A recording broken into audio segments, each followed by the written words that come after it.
Hello everyone. Welcome to all of you.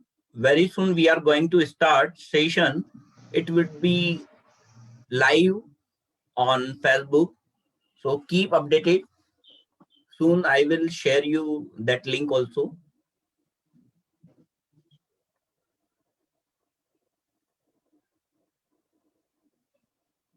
Dr. Shiv Shankar Shukla ji, are you ready? Yes, sir. My voice is audible. Yes, very clear. Thank you very much. Excellent. Now we have set up online live stream. We are going to start very soon in few seconds.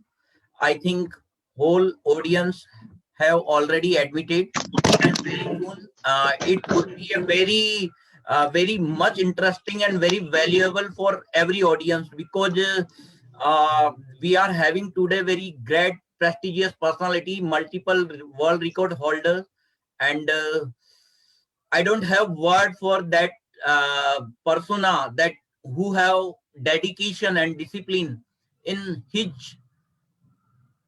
valuable working ethics towards mission India better for soul of India. What is that soul? Soul of India that we can call as Honorable Prime Minister mission and vision for sustainable India. That is farmer.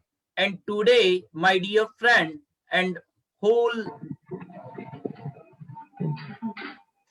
young aspirant and scholars from different areas, we are here to explore one of the very enlightened session on organic agriculture, how we can develop.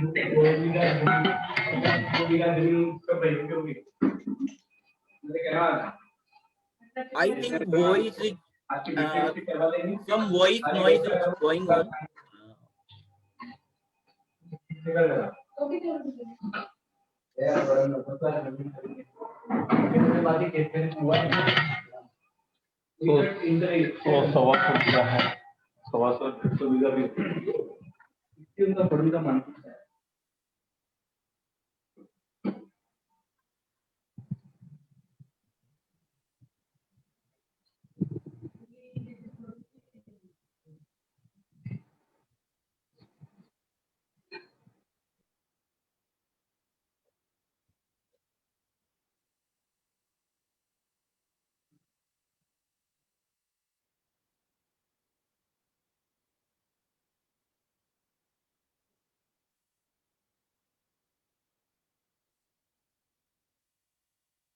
Hope everyone audible clearly. Shiv Shankar ji, please give me sign. Yes. Yes. So before proceed the session, I would like to brief about the today our keynote speaker that Mr. Shiv Shankar Shukla, who are doing very excellent work in the field of organic agriculture. He is presently Chief Managing Director, UNV Facility Management Private Limited. Mr. Shiv Shankar Shukla created the world record by performing Deep Jyoti Tatra Yoga for 21 minutes 24 seconds without betting an eyelid. Servitude is the only survival attitude, keeping aforementioned line alive and vivid. Mr. Shiv Shankar Shukla from Lucknow has adopted the way of servitude after serving the corporate for more than 3 decades. He also adopted yogic way of life and set a world record by performing various world record in his accomplishment. World Book of Record appreciates his dedication and perseverance and include him in its India edition 2021. The certificate of inclusion was presented to Mr. Shiv Shankar Shukla by Honorable Chief Minister of Uttar Pradesh, Shri Yogi Adityanath ji, and Mr. Vallabhbhai, Director, Rashtriya Kamdhenu Ayog. The aforementioned information was shared by Mr. Santosh Shukla, Supreme Court Advocate, President World Book Record. He also continuing his work in the field of agriculture, organic agriculture, in the position of Chief Managing Director in UNV Facility Management Private Limited, which is dedicated to manpower, hiring, collection, all type of training in government, PSUs, corporate and institutional motivational, spiritual, Reiki, yoga and other allied sectors of training. He also has two NGOs running like Integrated Tribal Resource Center and Jai Ma Gange Shiv Vandana Samiti, where the latter works on cultural upliftment and activities. He's also running one district, one product in entire UP. He has conducted a jail pilot project of motivational, spiritual, yoga, Reiki, and mental healing training program in prison on 23rd November 2019.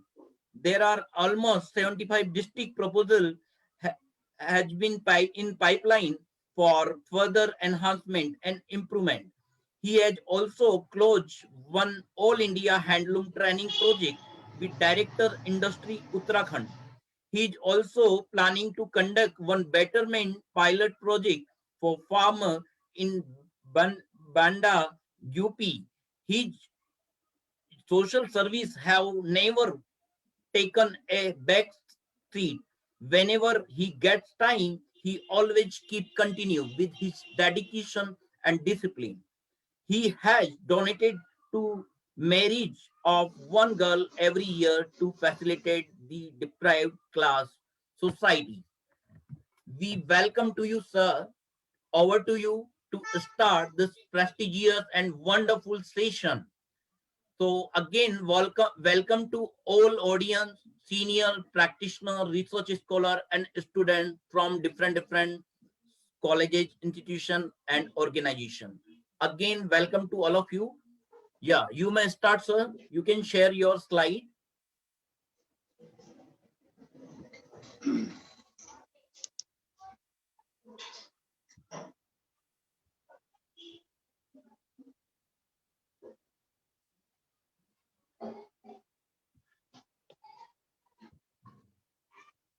Sir, I made you co-host, so you can start share whatever according to you, what flexible to you. You can share and you can start your talk.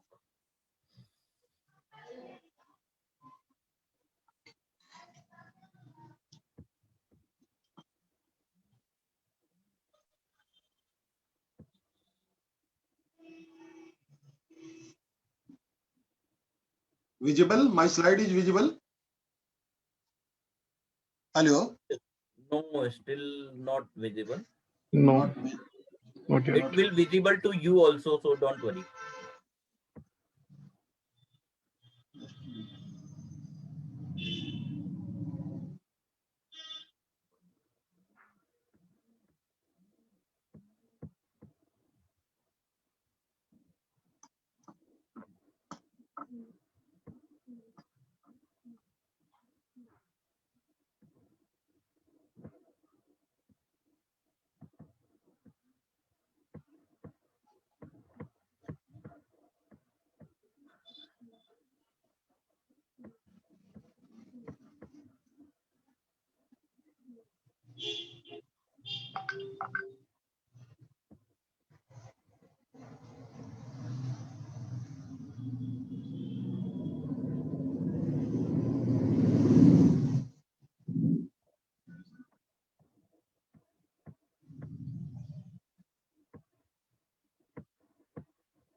Some issue coming in just a minute. Yeah, no problem. You can have your time. You can share, no problem.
This is coming unsupported document type.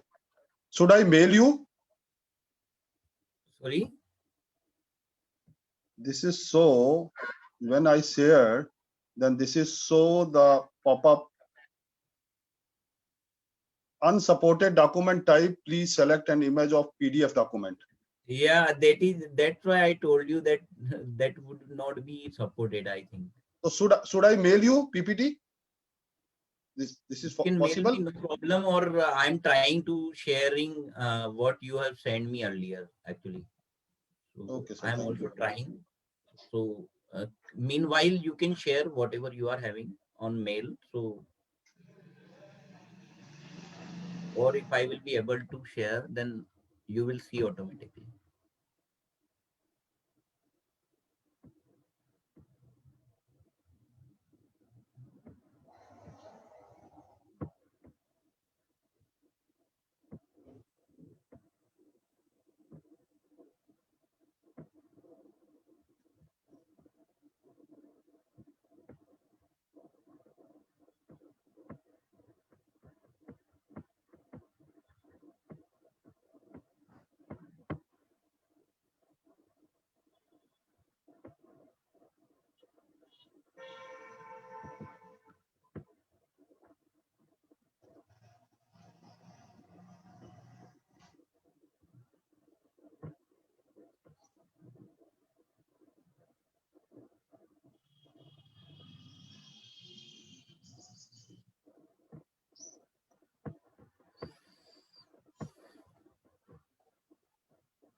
Yes, sir.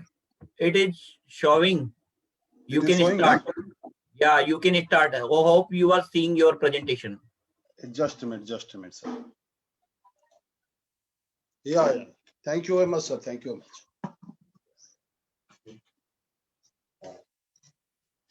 Thanks, Dr. N.P. Gandhi ji, for your kind words. Good UNV plus MSME CCI morning to everyone. This is an immense pleasure for me to jointly working with the UNV Facility Management Private Limited with the big platform from MSME CCI live webinar on the key topic of the organic agriculture. My special thanks with regards to MSME CCI Global Chairman, Mr. Indrajit Ghosh, along with a very, very big thanks to joining all the respected our guests in this live webinar. We'll start with my presentation. Before I say something, in this organic, Basically, in this webinar, most of the farmers so also associate, many scientists associate, students for them, some schools and college also associate. तो starting में इसको थोड़ा सा हिंदी और संस्कृत से start कर रहा हूँ। पहले हम एक बार सबको बोलते हैं कि सर्वे भवन्तु सुखिनः, सर्वे सन्तु निरामयाः, सर्वे भद्राणि पश्यन्तु, माँ कश्चित् दुःख भाग् भवेत्। सभी इस विश्व में सुखी हों, किसी को किसी प्रकार का कष्ट ना पहुंचे और स्वस्थ रहें, सब लोग व्यस्त रहें और मस्त रहते हुए अपने अपने कामों को अंजाम दें। बेसिकली ऑर्गेनिक फार्मिंग, जो जिसे हम हिंदी में जैविक खेती भी बोलते हैं, ये कृषि की वो विधि है जो संश्लेषित जो उर्वरक हैं, जो कीटनाशक हैं, उनके अप्रयोग और या न्यूनतम प्रयोग पर आधारित है। इससे भूमि की उर्वरा शक्ति को बनाए रखते हैं हम लोग। फसल का जो चक्र है, हरी जो खाद है, इसमें जो कंपोस्ट है आदि का प्रयोग करते हैं। और जैविक जो खेती है वो 1990 के बाद ये विश्व में स्टार्ट हुआ था और जैविक उत्पादों का बाजार 1990 के बाद वर्ल्ड में शुरू हुआ था। ये प्राकृतिक संसाधनों के माध्यम से जो खेती की जाती थी वो जैविक खेती कहलाती थी। इसमें बिना कीटनाशक के भूमि की उर्वर शक्ति को बढ़ाने मजबूती मिलती है। हरी घास होता है, फसल चक्र होता है, उसमें कंपोस्ट खाद का प्रयोग भी किया जाता है, गोबर का खाद है जैसे गाय के गोबर का। जैविक खेती जो है वो पूरी तरह से पॉल्यूशन फ्री होता है, प्रदूषण मुक्त होता है। वो जैविक खेती से भूमि की जो उपजाऊ क्षमता है वो बढ़ जाती है। अब अगर हम इसकी परिभाषा को थोड़ा सा एलोबोरेट करें, जैविक खेती, तो ये ऐसी खेती है जिसमें कि दीर्घकालीन, बहुत लंबे समय तक जो उपज है वो स्थिर रहती है। रासायनिक उर्वरक, कीटनाशक, खरपतवार जो है वो वृद्धि नहीं कर पाते हैं, उस पर वृद्धि नहीं हो सकती है। जीवांश युक्त खादों का प्रयोग किया जाता है तथा इसमें जो मृदा उर्वरक शक्ति है, पर्यावरण जो प्रदूषण है उस पर भी नियंत्रण होता है। तो अगर देखा जाए तो आज की डेट में अगर हम आज के वर्ल्ड के सिनेरियो में देखते हैं तो जो हवा है, जो पानी है, ये दो मेन चीज है। उसके साथ साथ अन्न है, जो खाने का चीज है, इससे मनुष्य चलायमान होता है। जो शरीर को चलाने के लिए जो है खाने की जरूरत पड़ती है, मन को चलाने के लिए अच्छे संस्कार विचार की जरूरत पड़ती है। तो हमें पानी भी के लिए भी हम लोग पॉल्यूशन फ्री के लिए पानी का भी यूज कर रहे हैं। इसी तरीके से हवा भी जो ले रहे हैं उसके लिए भी यूज हो रहा है। लेकिन खाने के लिए ऑर्गेनिक पे जब हम जाएंगे तभी हमारा लाइफ स्टाइल बदल सकता है और हम रुग्ण नहीं हो सकते हैं। पहले किसान को इसके लिए क्या करना चाहिए? हमें किसानों को मिट्टी की जांच पहले करवा लेनी चाहिए। मिट्टी की जांच किसी भी एग्रीकल्चर यूनिवर्सिटी जहां भी है, हर जगह एग्रीकल्चर यूनिवर्सिटी है, हर स्टेट के अंदर है, वहां प्रयोगशाला बनी हुई है, लैब है, वहां पे जांच, पहले मिट्टी की हेल्थ की जांच करा ले, जैसे हम अपना हेल्थ की जांच कराते हैं। मिट्टी की हेल्थ बहुत जरूरी है। उसके बाद किसान सही खाद और कीटनाशक की मदद से उत्तम पैदावार अधिक से अधिक इसमें पैदा कर सकता है और वो मुनाफा कमा सकता है। अब एक बहुत इंपॉर्टेंट बात मैं आप लोगों से शेयर करने जा रहा हूं। आज की डेट में हमें फक्र है, हमें प्राइड है कि जैविक खेती के लिए सिक्किम को, जो हमारा हमारा एक प्रदेश है सिक्किम, उसको सर्वोत्तम नीति का एक ऑस्कर अवार्ड मिला है। सिक्किम भारत का ऐसा राज्य बना हुआ है जहां की खेती 100% जैविक होती है। जैविक खेती के लिए सिक्किम को ग्लोबल फ्यूचर पॉलिसी अवार्ड की श्रेणी में पुरस्कार मिला है और ये बहुत इंपॉर्टेंट अवार्ड है। राज्य के जो लोग हैं वो केमिकल्स वाला भोजन मुहैया कराने में सिक्किम में ग्लोबल फ्यूचर पॉलिसी अवार्ड से सम्मानित किया गया। सिक्किम ऐसा राज्य है जहां मैंने आपको बताया कि 100% जैविक खेती होती है। सिक्किम को 2018 में सर्वोत्तम नीति का ऑस्कर अवार्ड मिला गया। ये अवार्ड जो है वो खाद्य और कृषि संगठन, जो FAO है, वर्ल्ड की ऑर्गेनाइजेशन है, वर्ल्ड फ्यूचर काउंसिल, और IFMO ऑर्गेनिक्स इंटरनेशनल जो है वो संयुक्त रूप से एक प्लेटफॉर्म पर इस अवार्ड को निर्धारित करता है वर्ल्ड लेवल पे। और बहुत फख्र की बात है कि हमारा देश में सिक्किम को ये अवार्ड मिला था 2018 में। इस अवार्ड की घोषणा हमबर्ग है वर्ल्ड में, उसमें और रोम में एक ही समय पे की गई थी। हमबर्ग और रोम दोनों में एक ही जगह पे, ये एक ही समय पे इसकी घोषणा की थी और सिक्किम को 2018 का सर्वोत्तम नीति का ऑस्कर अवार्ड दिया गया था। इस अवार्ड के लिए सूची बनाई गई थी जिसमें 25 कंट्री के 41 नीति को शामिल किया गया था कि कैसे हम ऑर्गेनिक चीजों को इस्तेमाल करें। तो 51 नीतियां शामिल हुई थी और जिसमें सबसे अच्छी नीति सिक्किम को मिला था और उसके लिए उसको गोल्ड से मिला था, स्वर्ण पुरस्कार जिसे हम कहते हैं, उसको चुना गया था। सेकंड, उसके बाद ब्राजील का नाम आया था, फिर डेनमार्क आया था, फिर कीटो को रजत पुरस्कार मिला था। और सबसे अच्छी बात है, प्रदेश के उस समय मुख्यमंत्री जो थे चामलिंग साहब, पवन चामलिंग साहब, वो रोम गए थे और उन्होंने ये 25 देशों के बीच में से भारत को ये पुरस्कार मिला था और ये बहुत खुशी की बात हमारे लिए। और सिक्किम वालों को बहुत बहुत धन्यवाद उसको। यह अवार्ड खाद्य और कृषि के लिए जैसे मैंने बताया दिया ही जाता है। अब जैविक खेती से जो लाभ होता है उसके बारे में थोड़ा सा चर्चा कर लेते हैं कि भूमि की क्षमता में वृद्धि हो जाती है, सिंचाई का जो हमारा समय होता है उसके अंतराल, उसमें गैपिंग में भी वृद्धि हो जाती है, रासायनिक खाद जो होता है उसकी निर्भरता भी कम होने लगती है, फसलों की उत्पादकता जो है, जो प्रोडक्शन है उसमें भी वृद्धि हो जाती है, बाजार में जैविक उत्पादों की मांग बढ़ने से किसानों के आय में भी वृद्धि होती है। मिट्टी के बारे में अगर हम डिस्कशन करें, चूंकि मिट्टी से ही उपज होगा, तो जैविक खाद के उपयोग करने से भूमि की जो गुणवत्ता है उसमें डेवलप होता है, सुधार आता है। भूमि की जो जल की धारणा है, जल का जो चलायमान है उसकी क्षमता बढ़ती है, कम जल में शक्ति, उर्वर शक्ति पैदा हो जाती है। भूमि से पानी का जो वाष्पीकरण होता है, वेपोरअप होता है, वो कम होने लगता है इससे। अगर पर्यावरण की दृष्टि में अगर हम जाएं कि पर्यावरण को इससे क्या फायदा हो रहा है, तो भूमि के जल स्तर में वृद्धि होती है, जैसे मैंने पहले कहा उसको इसी से जोड़ते हैं। मिट्टी, खाने के पदार्थ, जमीन में पानी के माध्यम से होने वाले प्रदूषण में कमी आती जाती है, धीरे धीरे धीरे सब कम हो जाता है।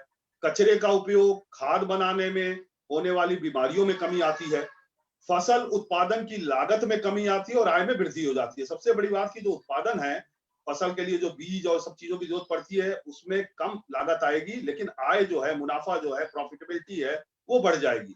और अगर उसके बाद देखें तो अंतर्राष्ट्रीय बाजार की जो स्पर्धा है उसमें जैविक उत्पादक की गुणवत्ता बहुत तेजी से बढ़ रही है और बहुत मतलब आप ये मान के चलिए कि हर साल 3 से 4 गुना ये बढ़ोतरी हो रही है फॉरेन कंट्री में। इसी तरह सेम चीज इंडिया में भी तेजी से इसका बढ़ोतरी हो रहा है, वो हम आगे डिस्कस करेंगे। जैविक खेती की विधि जो है रासायनिक खेती की विधि की तुलना में बराबर या अधिक उत्पादन देती है। सबसे बड़ी बात, एक तरफ रासायनिक को ले ले, एक तरफ जैविक को ले ले, तो जैविक खेती रासायनिक खेती की तुलना में ज्यादा उत्पादन देती है। अगर ज्यादा उत्पादन देगी, प्रोडक्शन ज्यादा होगा, प्रॉफिट या मुनाफा है वो हमें ज्यादा मिलेगी। तो जैविक खेती में मुद्रा जो है, उर्वरता है, कृषकों की उत्पादकता है बढ़ाने पूर्णतः सहायक होगी। या वर्षा के आधारित जो क्षेत्र है वहां जैविक खेती की विधि और भी ज्यादा लाभदायक। जहां चिरापूंजी जैसी जगह है, आसाम में देख लीजिए, वहां अगर ये बारिश होती है, बारिश में इसकी उर्वरक क्षमता बढ़ जाती है और जैविक खेती बहुत लाभदायक है। जैविक जो विधि है उसके खेती करने से उत्पादन की, जैसे मैंने कहा कि लागत कम होगी और फायदा ज्यादा होगा। हर किसान भाई जो है इससे अधिक आय प्राप्त कर लेगा। अंतरराष्ट्रीय बाजार में अधिक हम लोग देश जो है ऊपर की तरफ जाएगा। इसके फलस्वरूप सामान्य उत्पादन की अपेक्षा में कृषक भाई अधिक लाभ प्राप्त कर सकते हैं। आधुनिक समय में जो अभी करंट सिनेरियो चल रहा है उसमें लगातार आप देख रहे हैं जनसंख्या की वृद्धि हो रही है, पर्यावरण प्रदूषण बढ़ रहा है। भूमि की उर्वर शक्ति का संरक्षण एवं मानव स्वास्थ्य के लिए जैविक खेती की राह अत्यंत लाभदायक है। जैविक खेती होगी तो धीरे धीरे पर्यावरण प्रदूषण सब कम होने लगेगा। मानव जो जीवन है उसके लिए जो है, मैं कहता भी हूं कि ऑलराउंडर होना चाहिए सभी को। उसी तरह सर्वांगीण विकास के लिए हमें नितांत आवश्यक है कि प्राकृतिक संसाधन प्रदूषित ना हो, शुद्ध वातावरण है एवं पौष्टिक आहार हमें मिलता रहे। इसके लिए हमें कभी ना कभी जैविक खेती के ऊपर ही जाना पड़ेगा, उसकी पद्धतियों को अपनाना पड़ेगा और हमारे जो भी नैसर्गिक संसाधन है, जो भी हमारे पास संसाधन है और जो मानवीय पर्यावरण है उसको प्रदूषित होने से बचाना पड़ेगा और जितना हो सके जैविक को अपना करके खुशहाल जीने की राह हमें देखनी पड़ेगी और लोगों को दिखाना पड़ेगा। अब जैविक खेती शुरू किया, पानी का बता दिया मैंने, मिट्टी के बारे में बता दिया। अब एक आता है कि खाद भी तो चाहिए, उसके लिए दवाई भी होनी चाहिए। अब उसमें किस टाइप के हम खाद को यूज करें, किस टाइप की दवाई को डालें, तो बड़ा अच्छी चीजें आपको समझ आएंगी इसमें कि इसमें एक अमृत पानी होता है, एक जल होता है, उसमें जो भभूत टाइप की चीजें होती है वो मिला करके इसको डाल सकते हैं हम लोग। घन जीवामृत होता है, ये भी एक वृक्ष छोटा निकलता है, उसको भी हम यूज कर सकते हैं। जीवामृत है, सींग का खाद है, अमृत संजीवनी है, मटका एक खाद होता है, उसको भी यूज कर सकते हैं। नीम की पत्तियां होता है, उसका घोल है, उसके नीम का जो निमोली होता है जो पीले पीली होती है, या खली है, उसको भी यूज कर सकते हैं। और सबसे बड़ी बात तो हम लोग गाय के लिए कहते हैं कि गाय हमारी माता है, तो उसका जो गौमूत्र है वो यूज होता है, वो भी यूज कर सकते हैं। और मट्ठा, जो मट्ठा कहते हैं, जो हम लोग पीते हैं, उसको भी यूज कर सकते हैं। कच्चा दूध, हल्दी, हींग, एलोवेरा जेल, जो एलोवेरा बहुत इंपॉर्टेंट है। अब आपने देखा कोविड में 360 डिग्री पे पूरा विश्व त्राहिमाम कर रहा है, तो एलोवेरा का प्रयोग सबसे उत्तम रहा है और इसीलिए भारत के लोग इस कोविड से बचे भी रहे। तो एलोवेरा का जेल का अगर इसमें छिड़काव करें तो गजब का इसमें फायदा होता है। मिर्च और लहसुन, लकड़ी की राख, लकड़ी जैसे हम जलाते हैं उसकी जो राख है, उसको इसमें छिड़काव कर दें, वो बहुत फायदा है। नीम जैसे मैंने बताया, और एक करंज होता है, दोनों की जो खली है उसको भी अगर हम डालते हैं, और जैसे फसल है, जैसे एक फसल हमने काट लिया, गेहूं काट के उसका अवशेष रह गया, या कोई भी चीज, धान काटा उसका अवशेष रह गया, कोई भी चीज का अवशेष रह गया है, उस अवशेष को भी हम एज ए खाद के रूप में इसको यूज कर सकते हैं।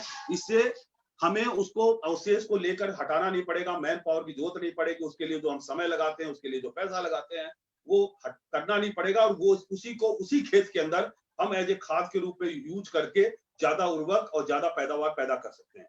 अब ये खाद के बाद अगर जैविक खेती के हम इंफॉर्मेशन को ले लें, अगर हम सोचें कि उसके उद्देश्य क्या है, तो जैविक खेती का मुख्य उद्देश्य जो मिट्टी की उर्वर शक्ति है वो नष्ट होने से बचाया जाए, और खाने की चीजों को जिनका उपयोग हम रोज करते हैं उसमें रासायनिक चीजों के इस्तेमाल को रोका जाए। ये इसका सबसे बड़ा मेन उद्देश्य है। दूसरा है कि जैसे फसलों को ऐसे पोषक तत्व उपलब्ध कराया जाए जो कि मृदा और फसलों से अघुलनशील, एक तो घुलनशील होता है, एक अघुलनशील और सूक्ष्म जीवों पर असरदायक हो। जैविक नाइट्रोजन का उपयोग करके, जैविक में नाइट्रोजन जो आता है, एक तो नाइट्रोजन रासायनिक में भी आता है, लेकिन एक जैविक नाइट्रोजन भी होता है जिसमें कि हम गोबर और गौमूत्र को मिला करके जो जैविक नाइट्रोजन बनाते हैं। और जैविक खाद है, कार्बनिक जो पदार्थ है उसकी रिसाइकलिंग करें। खरपतवार, फसलों में होने वाले रोगों और कीट के नाशक के लिए दवाइयों को, छिड़काव को रोका जाए ताकि ये स्वास्थ्य को नुकसान न पहुंचा सके। जैविक खेतों में फसलों के साथ साथ पशुओं की देखभाल, सबसे बड़ी बात है कि खेत के साथ अगर हम रासायनिक उस पर चले जाते हैं, पशुओं का नहीं होता, पशु भी खाते हैं, उसके बाद पशु भी बीमार पड़ते हैं, तो कहीं ना कहीं जहां जीव है, अगर हमारे के अंदर जीव है तो जानवरों में भी जीव है। तो हमारा इंसान के पास एक चीज ऊपर वाले ने दिया है कि स्मरण शक्ति दी है, सोचने की शक्ति दी है, जो कि एक जानवर के अंदर नहीं है। तो हमारा फर्ज बनता है कि कहीं ना कहीं अगर हम सुरक्षित है तो हम अपने जानवर की, जो भी है, गाय भैंस बकरी जो भी पालन हम करते हैं, वो भी सुरक्षित रहे। तो जैविक खेतों में सबसे अच्छी बात क्या है कि फसलों के साथ साथ हम एक जीवात्मा यानी कि पशुओं की भी देखभाल करते हैं। इसमें उनका आवास है, उनके रख रखाव है, उनका खान पान भी है, इन सबका इसमें इसके अंतर्गत ध्यान रखा जा सकता है। जैविक खेती का सबसे और एक मुख्य उद्देश्य ये है कि इसके वातावरण पर प्रभाव को सुरक्षित करना है, साथ ही साथ जंगली जानवरों की सुरक्षा और प्राकृतिक जीवन को भी सुरक्षित करना है। ये भी एक बहुत इंपॉर्टेंट बात है इसके उद्देश्य के अंदर। अब आ जाते हैं कि जैविक खेती से होने वाले लाभ क्या क्या हैं। अगर हम जैविक खेती के लाभ को उठाते हैं तो खेती में सबसे महत्वपूर्ण दो चीजें होती हैं। सबसे पहला होता है किसान, और दूसरा होता है उसकी जमीन। दो से ही कोई भी चीज चलती है। तो पहला किसान, दूसरा किसान की जमीन। तो जैविक खेती अपनाने से इन दोनों को काफी लाभ होगा। जैविक खेती से किसान की उत्पादन क्षमता जो है, उसका जो प्रॉफिट है वो बढ़ेगी, और जमीन जो है उसकी उर्वरक शक्ति बढ़ेगी। उसमें आप ज्यादा से ज्यादा फसल, जैसे एक साल में लोग मुश्किल से 2 या 3 फसल करते हैं, वो 4 फसल कर सकते हैं। पानी कम लगाना पड़ेगा, उसमें खाद भी कम डालना पड़ेगा। जैविक खेती अपनाने से भूमि की उपजाऊ क्षमता, जैसे पहले बताता रहा हूँ, बढ़ती जाएगी। साथ ही साथ फसलों के लिए भी जो सिंचाई का अंतराल है उसमें भी वृद्धि हो जाएगी। अगर किसान खेती से रासायनिक खाद का प्रयोग ना करे और जैविक खाद का अगर प्रयोग करने लगता है तो उसकी फसल के लिए लगने वाली लागत भी कम होती चली जाएगी। बहुत इंपॉर्टेंट बात है, अगर रासायनिक खाद से हम दूर होते जाएं, जैविक खाद को धीरे धीरे एक ही बार में नहीं हो पाएगा, लेकिन धीरे धीरे हम यूज करने लगे तो जो हमारी जो लागत है, जो प्रोडक्शन पे जो लागत आती है, वो धीरे धीरे कम होने लगेगी। किसान की फसलों का उत्पादन बट्टे चुड़ैल है, वो बढ़ेगा, और जब उसको बढ़ेगा तो बट्टे चुड़ैल है, लाभ उसका ज्यादा होगा, प्रॉफिट उसको ज्यादा मिलेगा। जैविक खाद के उपयोग से भूमि की जो गुणवत्ता है, जो मैं पहले भी बोलता आ रहा हूँ कि सुधार आएगा, उसमें भूमि उर्वरक शक्ति बढ़ जाएगी उसकी।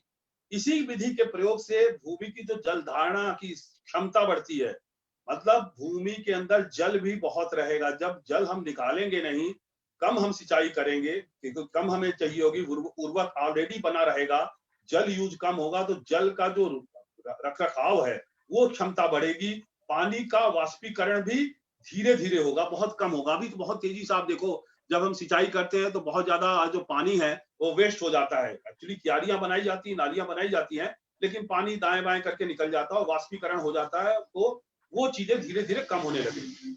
आप देख ही रहे हैं आजकल हमारा पर्यावरण भी काफी दूषित होता जा रहा है, जो पहले भी मैं डिस्कस कर रहा हूँ। खेती के लिए जैविक तरीकों से प्रयोग अगर करते हैं तो बट्टे चुड़ैल है, हवा भी सही होगा, पानी भी सही होगा, वातावरण पर्यावरण जो है वो भी धीरे धीरे साफ होने लगेगा। अब आते हैं कि ये तो हमने डिस्कस किया कि क्या क्या प्रकार है, क्या डालना चाहिए, कैसे मिट्टी को चेक करवाना चाहिए, फायदा क्या है, ये सारी चीज पर डिस्कस किए।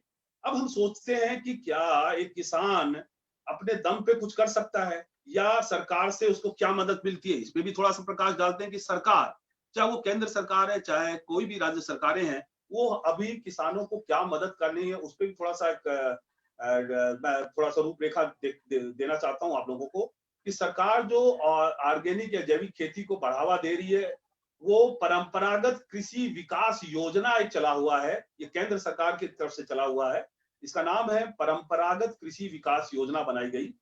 ये जैविक खेती को प्रमोट करने के लिए, प्रमोशन के लिए ये पीकेवीबीआई बनाई गई है।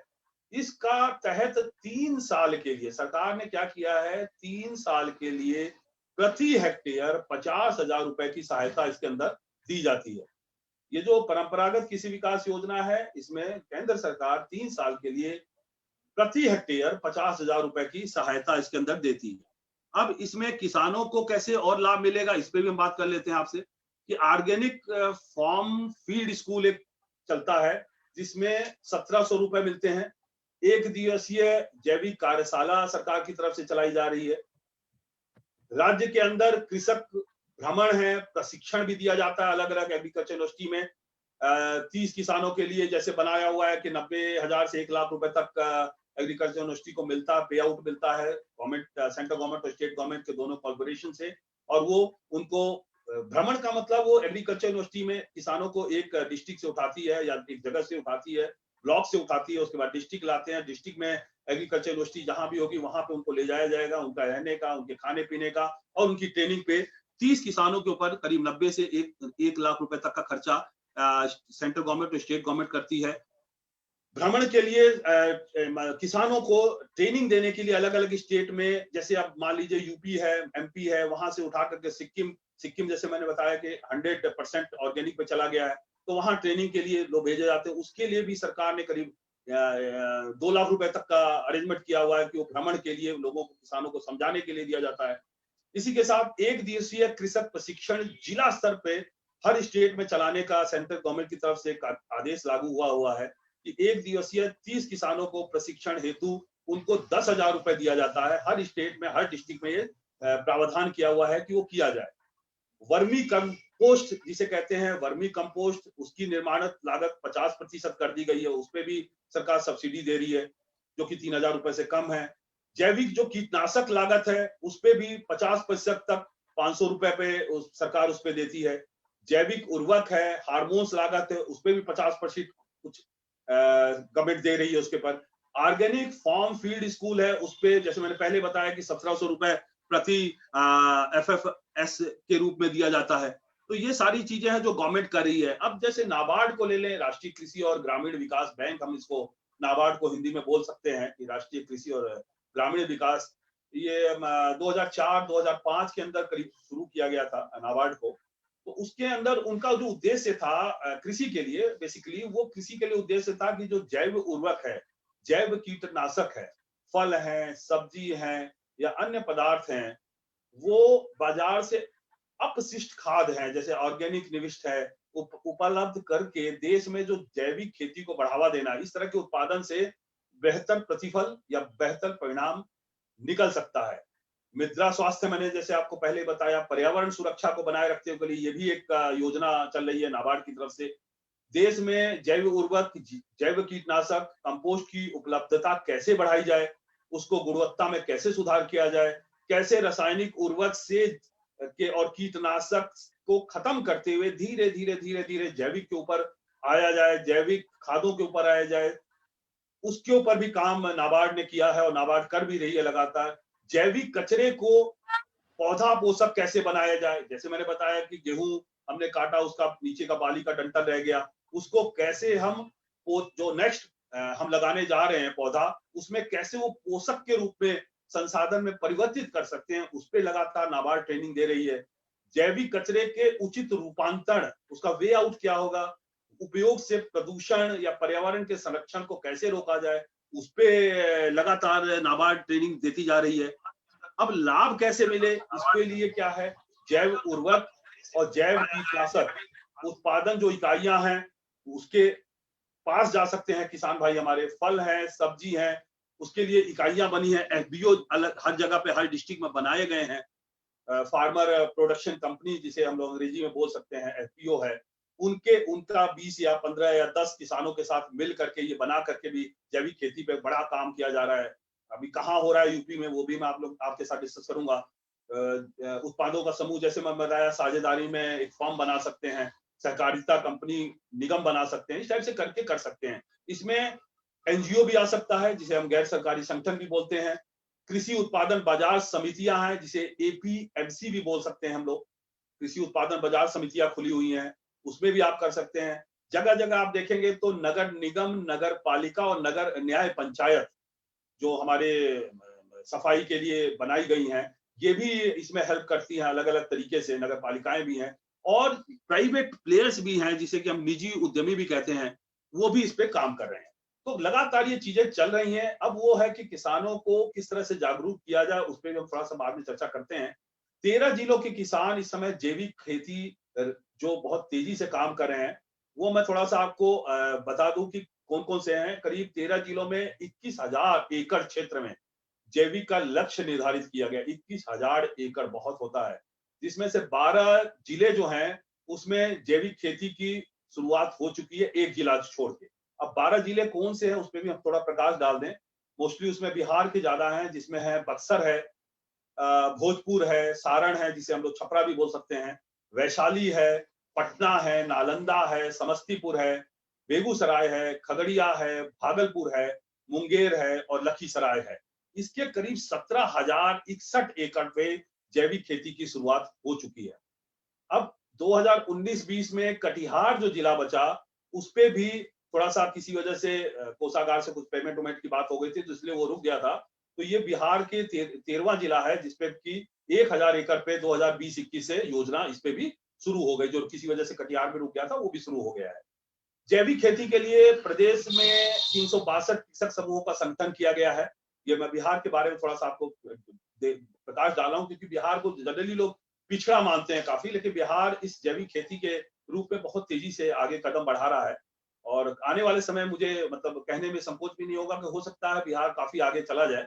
तो 362 कृषक समूह का संगठन हुआ, गठन किया गया वहां पे, और इनका पंजीयन जो है करके करीब 20,666 या 667 के आसपास किसान, इसमें 17,061 एकड़ रकबा जो जिसे बोलते हैं हम लोग एकड़, उस पे काम कर रहे हैं। किसानों का जो समूह है वो जैविक खेती करने के साथ साथ उसके प्रमाणीकरण, उसकी ट्रेनिंग, सारी चीज इस क्रम के अनुसार चल रही है।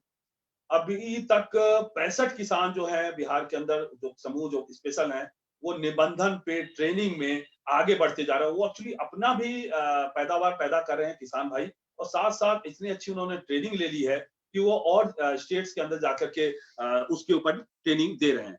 जहां तक अब थोड़ा सा मैं यूपी, चूंकि लखनऊ से बिलोंग करता हूँ, यूपी पे बात करें तो माननीय मुख्यमंत्री योगी आदित्यनाथ जी के हिसाब से जो चल रहा है और लोग यहाँ पे कार्य कर रहे हैं, उसके अंदर से जो जैविक खेती की है वो एक दशक में तकरीबन 17 गुना बढ़ा है।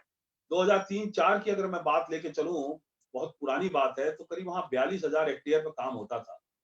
जो वहां पे अब 13-14 की अगर मैं बात करूं तो 7 लाख से ऊपर, यानी करीब 7.25 लाख हेक्टेयर तक पहुंच गया है।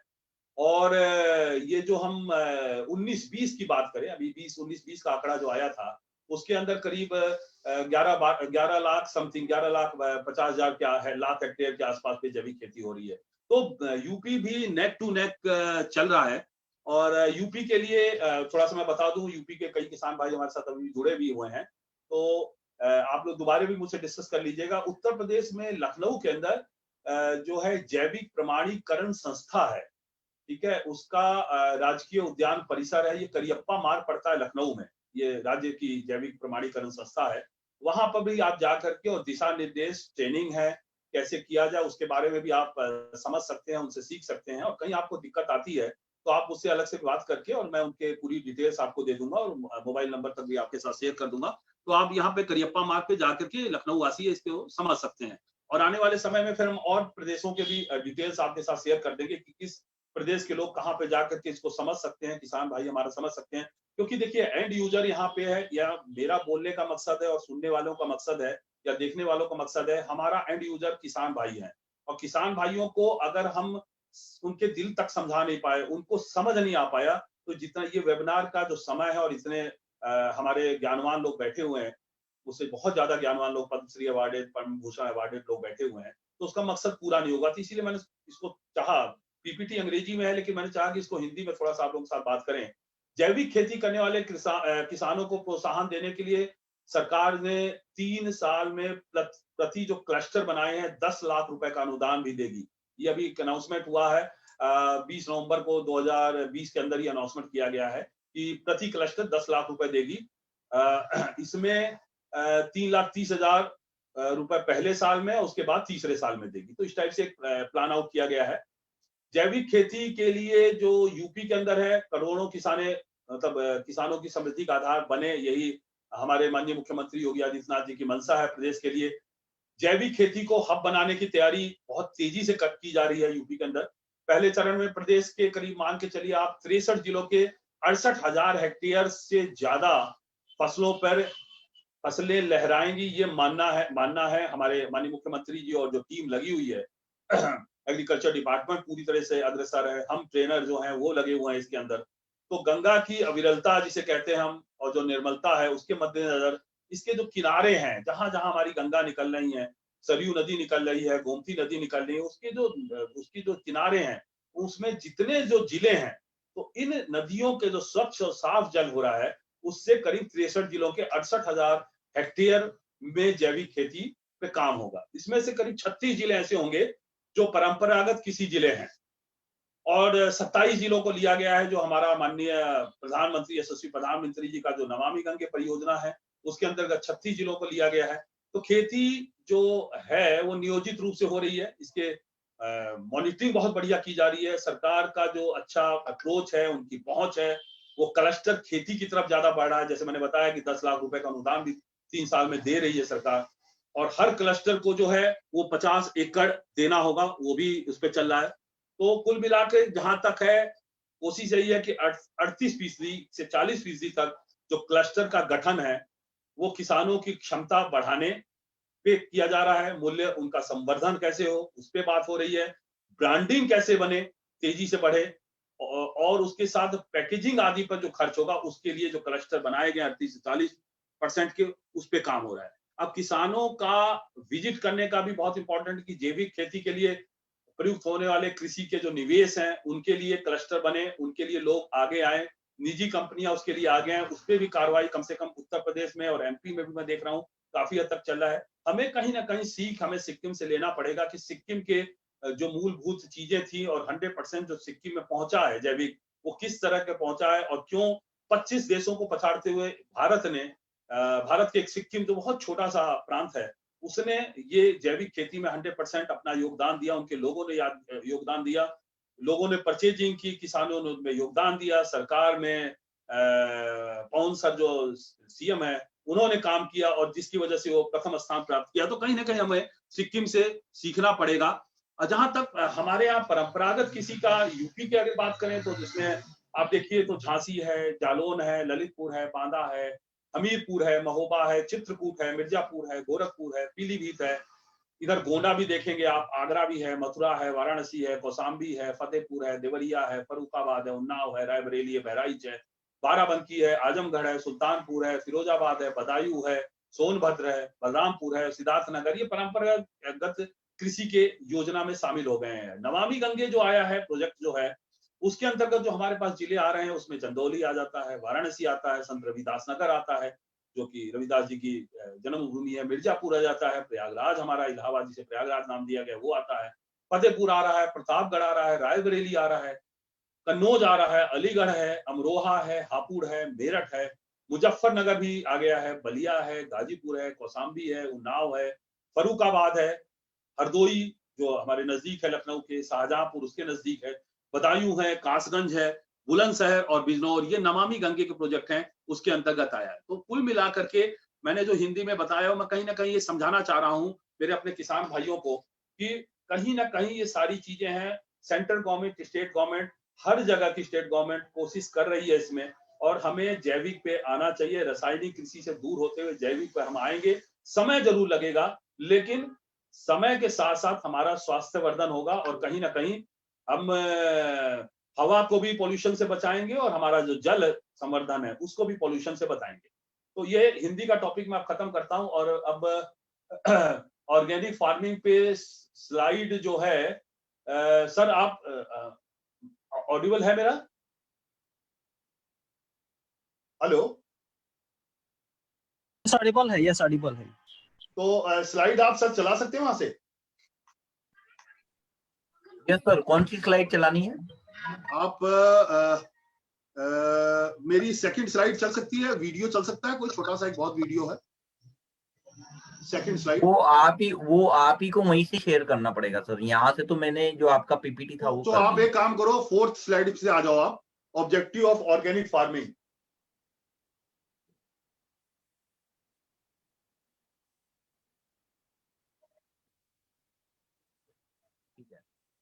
Right sir, right sir, thank you very much. Objective of the organic farming, इसमें आप देख ही रहे हैं, work with the natural system हम करते हैं, maintain with the increase of the fertility है, आप produce the food with higher nutrition quality पे हम कर सकते हैं काम, अलाउज द सेटिस्फेक्शन। ये objective of the organic farming के ऊपर है, वाइडर सोशल एंड इकोलॉजी।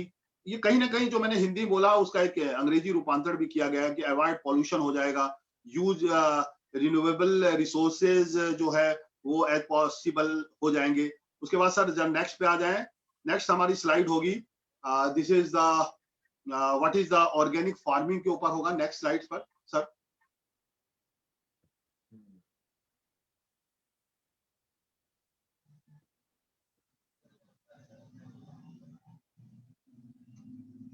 अगर organic farming is a production, the system that sustain the health of the soils, ecosystem and the pupil, जो मैंने हिंदी में आपको बोला, it relies on the ecologic process, biodiversity and the cycle adapted to the local conditions rather than the use of the inputs that adverse the effect. Organic farming combines the tradition, innovation and the science to the benefit the shared environment and the promotion fair relationship and a good quality of the life for the all involved. But natural है, bio farming होगा, nature farming होगा, eco farming होगा और biodynamic farming होगा। तो ये आपने देखा। Next slide sir. Next is the organic farming system. इसमें अगर आप देख रहे हैं, जैसे तीन चीजें हमने बताई थी कि सॉइल होना चाहिए, क्रॉप का होना चाहिए और पीपल होना चाहिए, जनता होना चाहिए उसके अंदर। तो जरूरी है कि कैसा सॉइल टेस्टिंग होगी, फिर कैसा फसल लगा रहे हैं और उसके जो पीपल के लिए है कि वो कैसी किसान भाई है उसको संयोजन संवर्धन कर रहे हैं। नेक्स्ट स्लाइड ये जा रहा है component of the organic farming. Component में वर्मी कॉस्ट हमने कहा था, ग्रीन लीव्स के लिए हमने पहले बोला था, कॉर्पोरेशंस एज मैनोरम, ऑर्गेनिक फार्मिंग की चीजें हैं, एनिमल हस्बेंड्री इसमें आ जाएगा, बायोलॉजिकल मैनेजमेंट भी इसके अंदर आ जाएगा। तो ये आप देखेंगे। नेक्स्ट स्लाइड पर हम चलते हैं। फिर अब सीड ट्रीटमेंट टेक्निक पे हम डिस्कस करेंगे। अब बेसिकली जो मैंने हिंदी में बोला इसका थोड़ा सा इसमें चेंजेज आएगा कि कैसे यूज किया जाए। अब अगर हम काऊ के यूरिन को, गाय के मूत्र को अगर यूज करते हैं, कैसे करेंगे सीड के लिए, बीजों के लिए जैविक में, तो काऊ का यूरिन प्लस वाटर 1:10 का रेशियो रहेगा। यानी कि एक अंश अगर यूरिन काऊ का है, गाय का है, तो 10 वाटर का होना चाहिए। पानी मिला करके हम उसको छिड़काव कर देंगे। Soak the seed in the solution for the 15 minute, उसमें 15 मिनट के लिए सॉल्यूशन को मिला करके और उसको छोड़ देंगे, सूख जाएगा, मतलब जो बीज है। Dry the seed in the shade and sowing, जैसे ही हम उसको सुखा देंगे और सुखाने के बाद उसको हम रोप देंगे, बीज को डाल देंगे खेतों के अंदर। If better germination and prevention seed borne disease, ये काऊ के लिए जरूरी है। अब ये काऊ के मूत्र से हमने बताया, काऊ यूरिन द सेकंड अगर आते हैं तो काऊ मिल्क के ऊपर आते हैं। अब देखिए मूत्र के साथ मिल्क, गाय कितनी इंपॉर्टेंट चीज है, इसको आप जोड़ करके देखिए जैविक से, इसीलिए हम इसके ऊपर काफी अलग से भी काम कर रहे हैं। गाय के ऊपर भी काम हो रहा है और जैविक खेती पे भी अलग से काम कर रहे हैं। तो काऊ मिल्क का रेशेज होगा 1:5, काऊ का एक मिल्क होगा पोर्शन, तो 5 मिल्क, 5 पोर्शन में वाटर मिलाना पड़ेगा। सेम कंडीशन है, soak the seed in the solution, वहां 15 मिनट या 30 मिनट के लिए हम सोकिंग करेंगे। Dry the seed in the shade and, मतलब छांव में रखेंगे, सुखाएंगे, उसके बाद उसको हम बो देंगे। It prevent the yellowing of the leaves and leaf spot disease, ये पीलापन जो है हमारे जो लीव्स हैं, पत्ते हैं, उनको पीला होने से बचाएगा, और जो उसपे हमारे जो संक्रमित करते हैं पत्तों को, उनसे भी ये बचाएगा। नेक्स्ट हम आते हैं स्लाइड के ऊपर, विद वुड एश। नेक्स्ट पे हम आएंगे कि जो लकड़ी का, मैं बोलता भी चलता हूं, अगर स्लाइड नहीं चल पा रहा है कोई दिक्कत नहीं, आप लोग समझते जाइएगा। जो लकड़ी का जो लकड़ी हम जलाते हैं, जो उसकी राख बचती है, this is the called wood ash. उसमें प्रोपोर्शन क्या, हमें प्रोपोर्शन रखना पड़ेगा कि wood ash plus water, 10 gram अगर हम उस राख को लेते हैं तो वो 1 लीटर पानी में मिलाया जाएगा। उसमें जो वेजिटेबल है, क्या जो बीज है या फल का जो बीज है, उसको डिप कर दीजिए 15 से 30 मिनट। पहले आपने देखा गौमूत्र में 15 था, उसके बाद 30 मिनट का हमने टाइम दिया था। अब यहाँ 15 से 30 मिनट का ड्यूरेशन करीब करीब बराबर चलेंगे सभी में। सेम वही प्रोसीजर है, dry in the shadow and so immediately it prevent the seeding roots. उसके बाद हम आते हैं पानी के ऊपर। पानी में क्या है, हॉट वाटर से भी कैसे ट्रीट कर सकते हैं। बॉयल वाटर लीजिए, till it is 55 degree centigrade, उतनी देर तक उसको उबलने दीजिए, और उसको एक मॉनिटरिंग कर लीजिए कि 55-56 डिग्री सेल्सियस पर पानी उबल जाए। Soak the seed for the 15-30 minutes, उसमें सेम प्रोसीजर है, dry the seed first in the shade and after in sun. अब यहाँ थोड़ा सा चेंज हुआ, उसको सुखाने के बाद after in the sun and store in the insect proof container, container में उसको, प्रूफ कंटेनर जो एयर कंटेनर प्रूफ होता है उसमें डालिए और उसको सुखा दीजिए, और उसके बाद फिर उसको रोक दीजिए। It's control pathogen which develop the seed when they are the stored for a long time period। तो ये एक इंपॉर्टेंट चीज है, इससे ये इसका फायदा होगा। अब हम नेक्स्ट स्लाइड पे चलते हैं। Next slide is the principle of organic farming. अब इस पे हम चलेंगे, principle of organic farming, principle of the health. Main जो है इसका पॉइंट जो है ऑर्गेनिक फार्मिंग का, organic farming is to sustain and enhance the health of the soil, plant, animal, human and planet as one individual। Second point पे आते हैं कि the principle of ecology, the organic farming should be based on the living ecological system and cycles, work with them, emulate them and help sustain them. This is the core point, the principle of ecology. The third point, the principle of fairness, the organic farming should build on relationship that ensure the fairness with regard to the common environment and the life opportunities।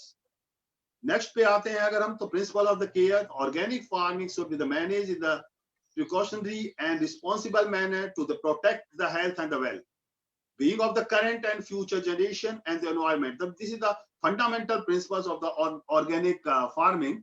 Next slide पे हम चलते हैं इसके। तो basically the component of organic farming, what is the component? This is the organic manures is the main component. The second is the non-chemical weeds control, prevention culture practices, mechanical practices, competitive plant spices, still seeds bed technique, biological weeds management, herbicides, biological pest and disease management is the important thing. The conservation of the natural enemies of the pests and resistant varieties, crop rotations. Manure is a very important thing. Is the manure is the organic matter used as organic fertilizer in agriculture. Second is the manure is contributed to the fertility of the soil by the adding the organic matters and nutrients such as the nitrogen that is trapped by the bacteria in the soil। तो बहुत important चीज है manure, जो मैं आपको discuss कर रहा हूँ। नेक्स्ट स्लाइड पे हम चलते हैं। This is called environmental implications। In this the conventional, जो पारंपरिक है एग्रीकल्चर, जो पारंपरिक कृषि है, contribution to the environmental damage, कैसे वो डैमेज होता है। यूजेस सिंथेटिक फर्टिलाइजर, हम जो पारंपरिक खेती से उससे बचाते हैं, synthetic fertiliser and pesticide that required significance amounts of the energy to the manufacturer. The second is applies excessive amount of the nitrogen fertilizer, that is released as nitrogen oxide. Third is operates intensive livestock holding that overproduce manure and mattocks. This is the environmental image. Next slide is the base paper और organic farming. ये बहुत lengthy है, थोड़ा सा मैं इसके बारे में हल्का सा आप लोगों को बताता हूं क्योंकि टाइम बीन काफी हो जाएगा. एक बेस पेपर रेडी किया है ऑर्गेनिक फार्मिंग के लिए कि जो मैंने पहले हिंदी में आप लोगों को बताया कि कैसी उसकी मिट्टी होनी चाहिए, मिट्टी को कहाँ टेस्ट करना चाहिए, कब से शुरुआत हुई, क्या है, उसके ऊपर एक हमने बेस पेपर तैयार किया है. वो आप नेक्स्ट हम स्लाइड पे आते हैं. सॉइल क्वालिटी कैसी होनी चाहिए. The soil quality relates directly to the function performed by the soil. High quality soil is able to produce abundant plant materials with the feeds, clothes and provide the shelter to the humans. High quality soil जो होता है important, that protects the environment from the degradation by the reducing soil erosions and nutrient runoff. इसमें water quality protection आएगा and by the storing carbon in soil and the reducing greenhouse gas emission. Low quality जैसे soil हुआ, then high quality. Now next हम core पे आते हैं. This is called low quality soil. The lack sufficient organic matters to sustain productivity in the long terms lead to the excessive soil erosions and the poor water quality as low soil biological activities and diversity and could lead to the unhealthy food supply and the human condition. This is also important. इसमें जो हमने papers तैयार किए हैं उसमें कैसे कैसे कौन कौन से ऑपरेशन एरियाज आ रहे हैं. अंडमान निकोबार है, आंध्रा है, अरुणाचल प्रदेश, असम, बिहार, छत्तीसगढ़, दिल्ली, गोवा, गुजरात, जो स्टेट हैं उनके पर कितने हेक्टेयर में कितने पे 2013-14 का डाटा है ये कि कितने कितने पे हम लोग काम करें. जिसको हम थोड़ा सा आगे हम बढ़ाएंगे इस चीज को क्योंकि ये काफी बहुत लंबा हो जाएगा. तो हम अब आते हैं, मोस्टली मेरा करीब करीब कंप्लीट होने वाला ही है.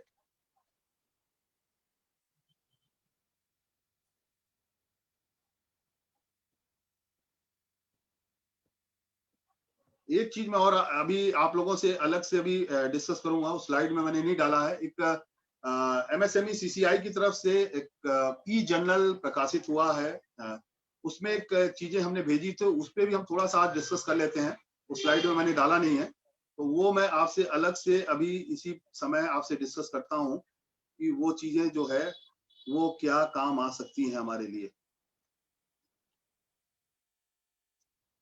इसके अंदर बेसिकली क्या है प्रोसेस, जैसे हमने बताया तो organic farming and the food processing practices are wide ranging necessity the development of the sociology ecological economically sustained food production system.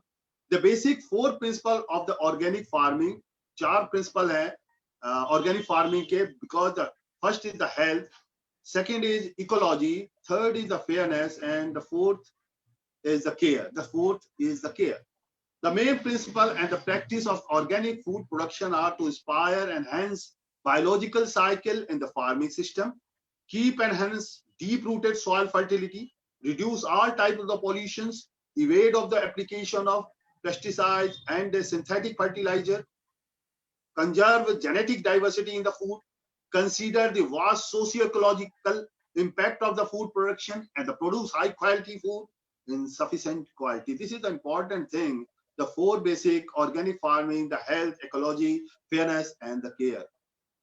Benefit already will tell you nutrition benefit and the health safety. The growing demand for the organic farm fresh food has created an interest in both consumer and grown foods, especially leafy vegetables, tubers, heavy higher dry matters as compared to the conventionally grown foods. Although organic, their products contains laser protein. They are conventional. They have the higher quality protein with a better source of approximate 25% to 30% more than conventional wheat. The organic products contains more dry matter, minerals इसके अंदर बहुत ज़्यादा मिलेंगे, antioxidants such as polyphenolic. Organic food जो है 94% to 100% contains no इसमें pesticides, reduce in comparison to the conventionally grown foods. in the organic food and vegetable contains 27% more vitamin than the conventional fruits and vegetables. 27% ज्यादा vitamin मिलता है हमें fruit और vegetable में, बस इस पर जो कन्वेंशनल फ्रूट्स एंड वेजिटेबल्स हम लोग यूज करते हैं. These secondary metabolites have sustainable regulatory effects all the cellular levels and hence found to be the protective against certain disease such as, अब बहुत इंपॉर्टेंट चीज है, कहीं ना कहीं बहुत बड़ी बड़ी बीमारियां हैं, such as the कैंसर है, क्रॉनिक इन्फ्लेमेशन है और अदर कहीं ना कहीं किडनी फेल्योर है. इस टाइप की बीमारियों से इस अगर हम जैविक खेती पे आते हैं तो बच सकते हैं हम इससे. Some organic foods such as the corn है, स्ट्रॉबेरीज है, मेरोन बेरीज है, have greater than 30% of cancer fighting oxidant. देखिए जैविक खेती में 3-4 चीजें मैंने आपको बोली, कॉर्न है, स्ट्रॉबेरी है, मेरोन है, ये 30% ऐसी चीजें हैं जो कैंसर से लड़ने में एंटीऑक्साइड का काम करती है. तो हमको कहीं ना कहीं आना पड़ेगा सबको मिल करके, चाहे वो किसान हो जो पैदा करने वाले हैं, चाहे कंज्यूमर हो जो यूजर हैं, जो हम लोग यूज करने वाले हैं. जितनी जल्दी हम जैविक के ऊपर आते हैं उतनी जल्दी हमारा लाइफ लंबा खींचेगा और कहीं ना कहीं हम जो आज 50-60 तक जा रहे हैं वो 100 से ऊपर भी जाएंगे. आप लोग देखते ही थे पहले हमारे ऋषि मुनि लोग 100 साल से ऊपर तक जीते थे, 100 साल क्या 125 साल 150 तक जाते थे. तो योग प्राणायाम और कहीं ना कहीं कंद मूल जो खाते थे पहाड़ों पे, वो कहीं ना कहीं जड़ी बूटी होती थी वो. तो उन सब चीजों में ऑटोमेटिक वो पैदा होता था, पेड़ पहाड़ों से पानी आता था, उसमें खनिज लवण इतने होते थे, बारिश हो रही है तो उस सब चीजों से वो वही सब खा करके और वो लोग अपना जीवन यापन करते. तो 125-150 साल, 200 साल तक किए हुए हैं. कई लोग हैं, करपात्री महाराज हैं, कई लोगों का हमने पढ़ा भी है उसके बारे में. तो कहीं ना कहीं ये जो 3 चीजें मैंने बताया, क्रॉन है, स्ट्रॉबेरीज है, मेरोन है, ये 30% कैंसर से फाइट करने में ये काम आते हैं. It has been estimated that the organic plants contain double the amount of the phenolic compound the conventional. जैसे मैंने कहा कि जो ऑर्गेनिक है वो किसान भाइयों के लिए इसलिए फायदेमंद है कि डबल कहीं ना कहीं प्रॉफिट देंगे आपको. और डबल इन द सिनेरियो की उपजाऊ में अगर डबल नहीं आता है तो कहीं ना कहीं पैसा बचेगा. पानी जहां 4 गुना यूज करते हैं वहां 2 गुना यूज करेंगे. मिट्टी की उर्वरक शक्ति बढ़ी रहेगी, जहां 3 बार आप फसल उगाते थे वहां 4 बार उगा सकते हैं. लंबे समय तक जितने क्रॉप्स खराब हो जाते थे, कीड़े मकोड़े खरपतवार आते थे, वो इन सब वो चीज से बच सकते हैं ऑर्गेनिक खेती में और चीजें धीरे धीरे लाइन पे आ जाएंगी. तो कुल मिलाकर के ये सब चीजें बहुत इंपॉर्टेंट है. और मेरे हिसाब से अब समय का समाप्ति की घोषणा हो रही है. तो ऑर्गेनिक लास्ट स्लाइड पे हम चले जाएं तो ऑर्गेनिक की तरफ से, ऑर्गेनिक जो है हमारा उसकी तरफ से एक मैंने छोटा सा बनाया था, वो मैंने कहा कि आप लोगों के साथ शेयर करेंगे. लास्ट स्लाइड पे अगर मिस्टर गांधी आप थोड़ा सा हेल्प कर दें तो बेस्ट रहेगा और उसी के साथ हम खत्म कर देंगे. हाँ, एक लिस्ट मैं फटाफट आपको एक्रीडिएट बता देता हूँ जहां इंस्पेक्शन एजेंसियां हैं. Association of promotion of the organic farming है, एबीओ बोलते हैं, बेंगलोर में है ये. Indian society of the certification of organic production है, ये तमिलनाडु में है. इंडियन ऑर्गेनिक सर्टिफिकेशन एजेंसी है कोचीन केरला के अंदर. Scale inspection and certification agency है Bangalore.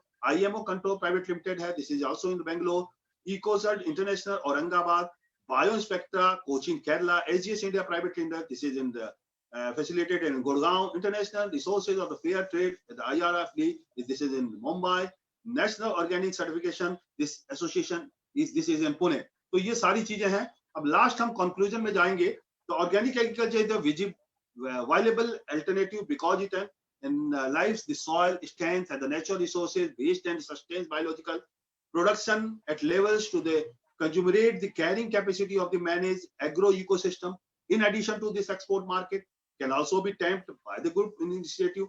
In organic farming in a country like India, food production has to grow steadily.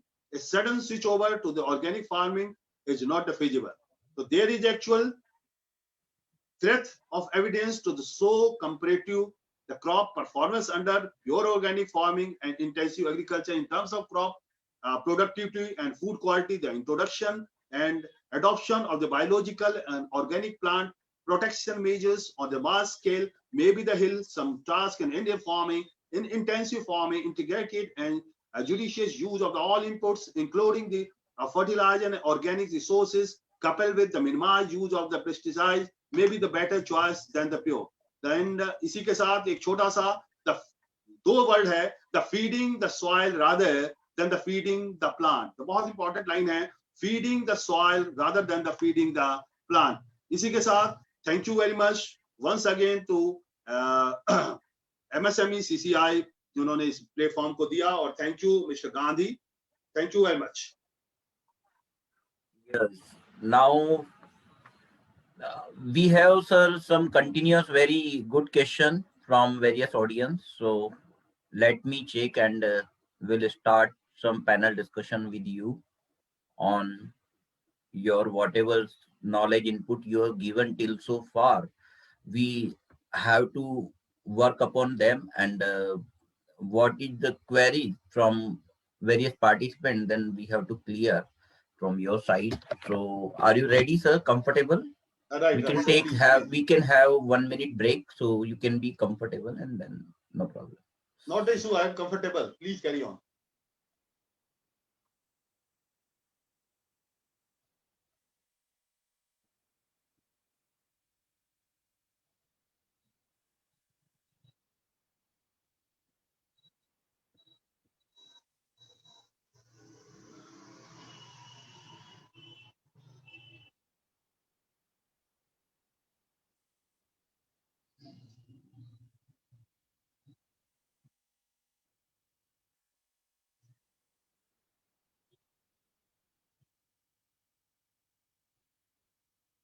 Sir, one question come from Adam. I think name is not clear. So whatever is that, no problem.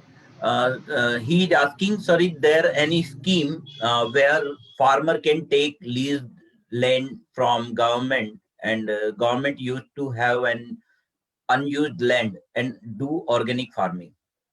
What is your view on that? In this scenario, create a FPO, farmer production organization, create 10 to 20 kisan mil karke, then they can go to the SDM or CDO level in any district and approach them. So जो basically this is producer मतलब जो jurisdiction है, this is coming in ADM और SDM level in the every district, कि government की क्या जमीनें हैं और कितनी जमीनें हैं, कहाँ पे हैं, वो पंचायत स्तर पे जा करके पंचायत अधिकारी से भी मिल सकते हैं। इसके लिए अगर एसडीएम एडीएम के पास जाने में दूरी समझ आता है, अगर गांव के लोग हैं तो वहाँ पंचायत अधिकारी, जो पंचायत अधिकारी होते हैं, उनसे भी मिल करके और वहाँ पे जो लैंड है उसका एक्विजिशन देख सकते हैं। और लेकिन उसमें एक चीज करनी पड़ेगी कि जो लैंड है वो सरकार के ही नाम पे रहने दिया जाए, जिसके नाम से है। अगर मान लीजिए वो लैंड किसी स्कूल के नाम पे है, उसी के नाम पे रहने दिया जाए, वो एफबीओ अपने में कन्वर्ट ना कराए, नहीं तो उसमें बहुत सारी प्रक्रियाएं होती हैं जो कि बाद में फिर दिक्कत हो जाती है। 99 ईयर्स के लीज पे बहुत सारे ट्रेडिशंस होते हैं, तो वो जिसके नाम पे है उसी पे नाम पे रह करके और आप उस पे पीपी मॉडल पे काम कर सकते हैं। एफबीओ बना करके आप सरकार के जो जिस नाम से है, डिपार्टमेंट के नाम से रहने दीजिए और आप उस पे अपना एग्रीकल्चर पैदा करिए और उसको पीपी मॉडल पे आप शेयर कर सकते हैं। Very good.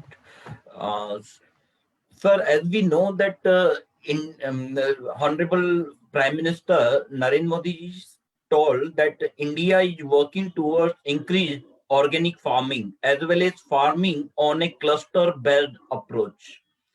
Efforts are also ongoing to encourage startups related to agriculture, especially ones that encourage usage of latest technology in the sector.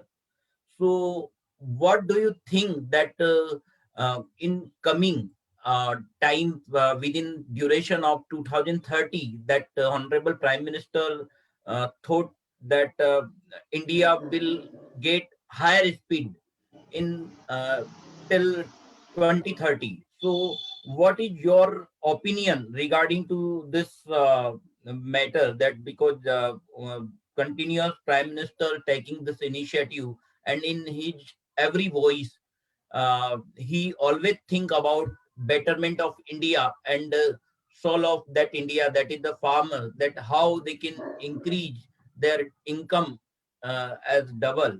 And so what do you think that how India is going on agriculture, sorry, organic agriculture and farming sector? Regarding for the Prime Minister vision, is the big visions regarding agriculture and other scenario, Prime Minister, sir, in context of the organic agriculture, how can we forward to 2030 as per your questions coming? So will 2003 to 2004 agriculture, organic agriculture, to 2013 to 2014, we grow around 19.56%.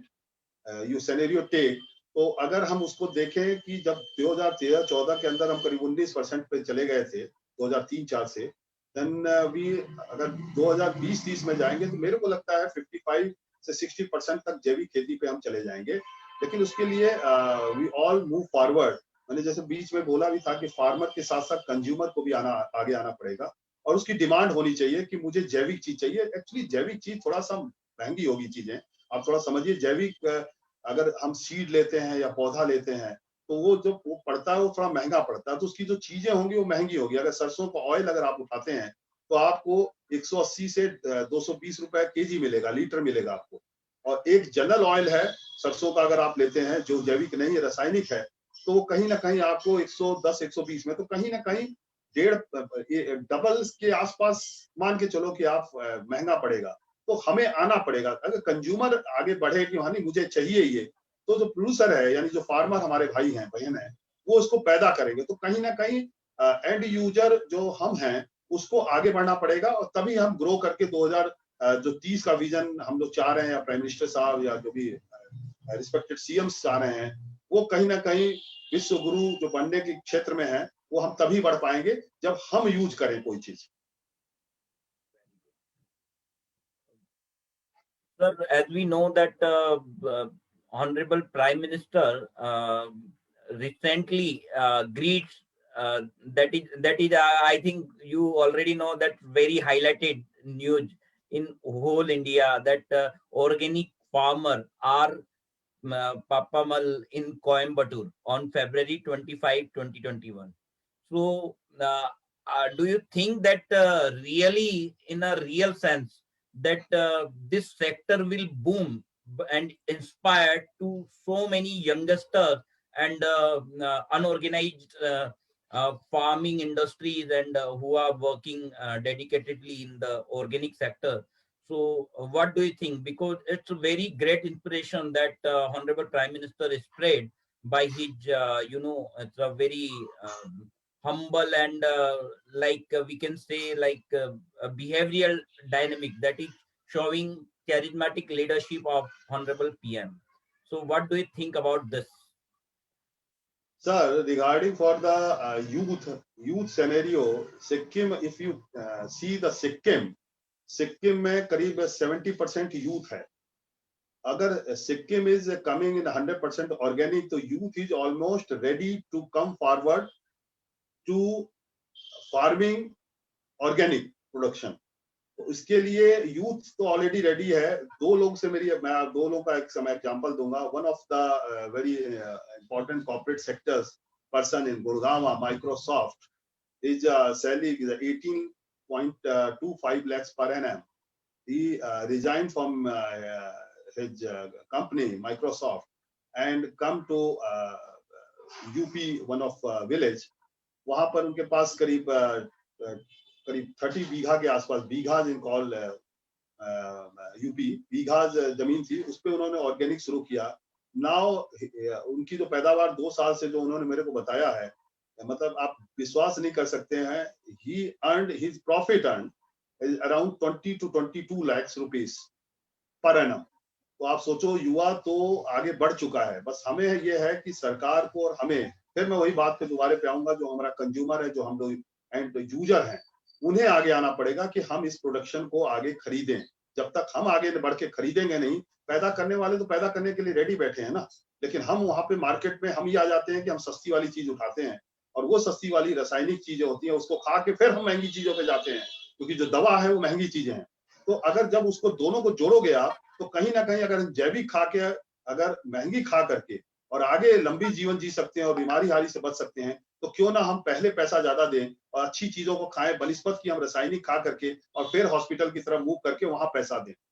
तो ये मेरा कथन है। That's really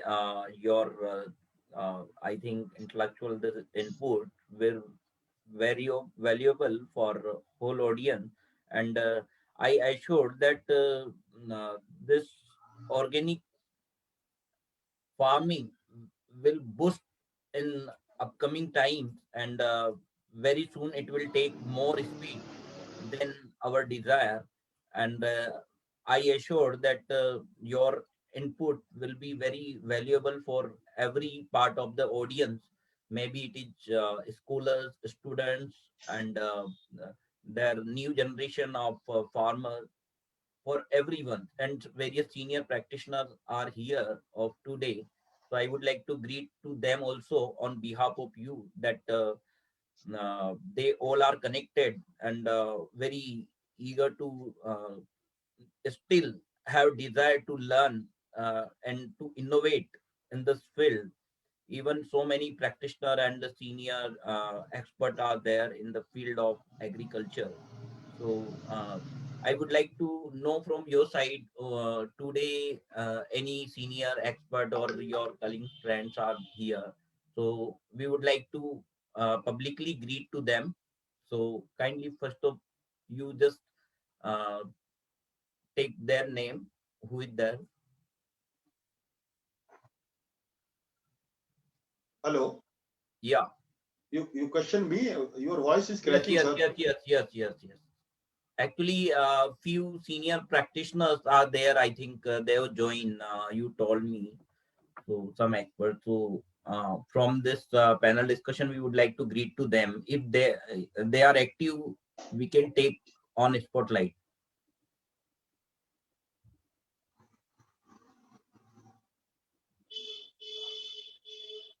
Shukla ji, I am speaking to you. That do we have any connected with your some senior friends? You told me that someone joined. Like Hopefully, just me check in. yeah, if they are active, then we can, right? एक minute, sir.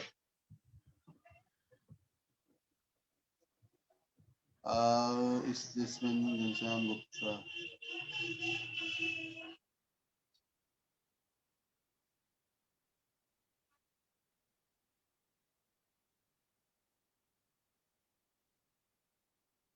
Pranita Yadav, Ramesh Joshi is the MP from Barwaha. Mr. Joshi is there.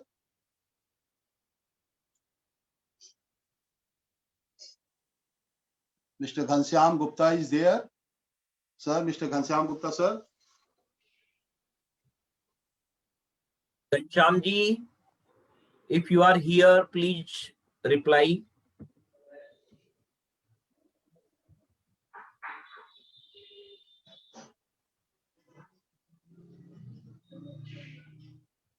You can speak without video. No problem. Yes. Sir, we are also getting few more questions. So I would like to continue few question more from your side. That it's any organic farming scheme for APO. One of the candidate is asking. Are you getting this question? Any organic farming scheme for FPO? What is that? Yeah. FBO is 10 lakhs. First, FBO the farmer producer company 10 to 20% corporate और एक FBO बनाना पड़ेगा उनको, नाम उनको बताने के बाद they get 30 days 30 agriculturist मिल करके उसको बना सकते हैं और उनको 10,000 रुपए का एक प्रावधान दिया गया है। एक दिवसीय उनको ट्रेनिंग मिलेगी। then they can go for in state any agriculture university, वहां पे उनको 90,000 रुपीज का, जो मैंने पहले भी बोला था, उनको मिलेगा 90,000 रुपीज। लेकिन वो 30 लोगों का कम से कम ग्रुप होना चाहिए। जो भी खाद लेते हैं, वर्मी कंपोस्ट है या कीटनाशक है, उस पे उनको 50% रिबेट है। ऑर्गेनिक फील्ड जो स्कूल्स हैं उसमें अगर वो ट्रेनिंग लेते हैं देन 1700 रुपीज का उसमें उनको मिलता है। इस टाइप से कुछ चीजें हैं और अलग अलग स्टेट के अलग अलग चीजें हैं जो कि उनको अलग अलग ढंग से मिलेगी।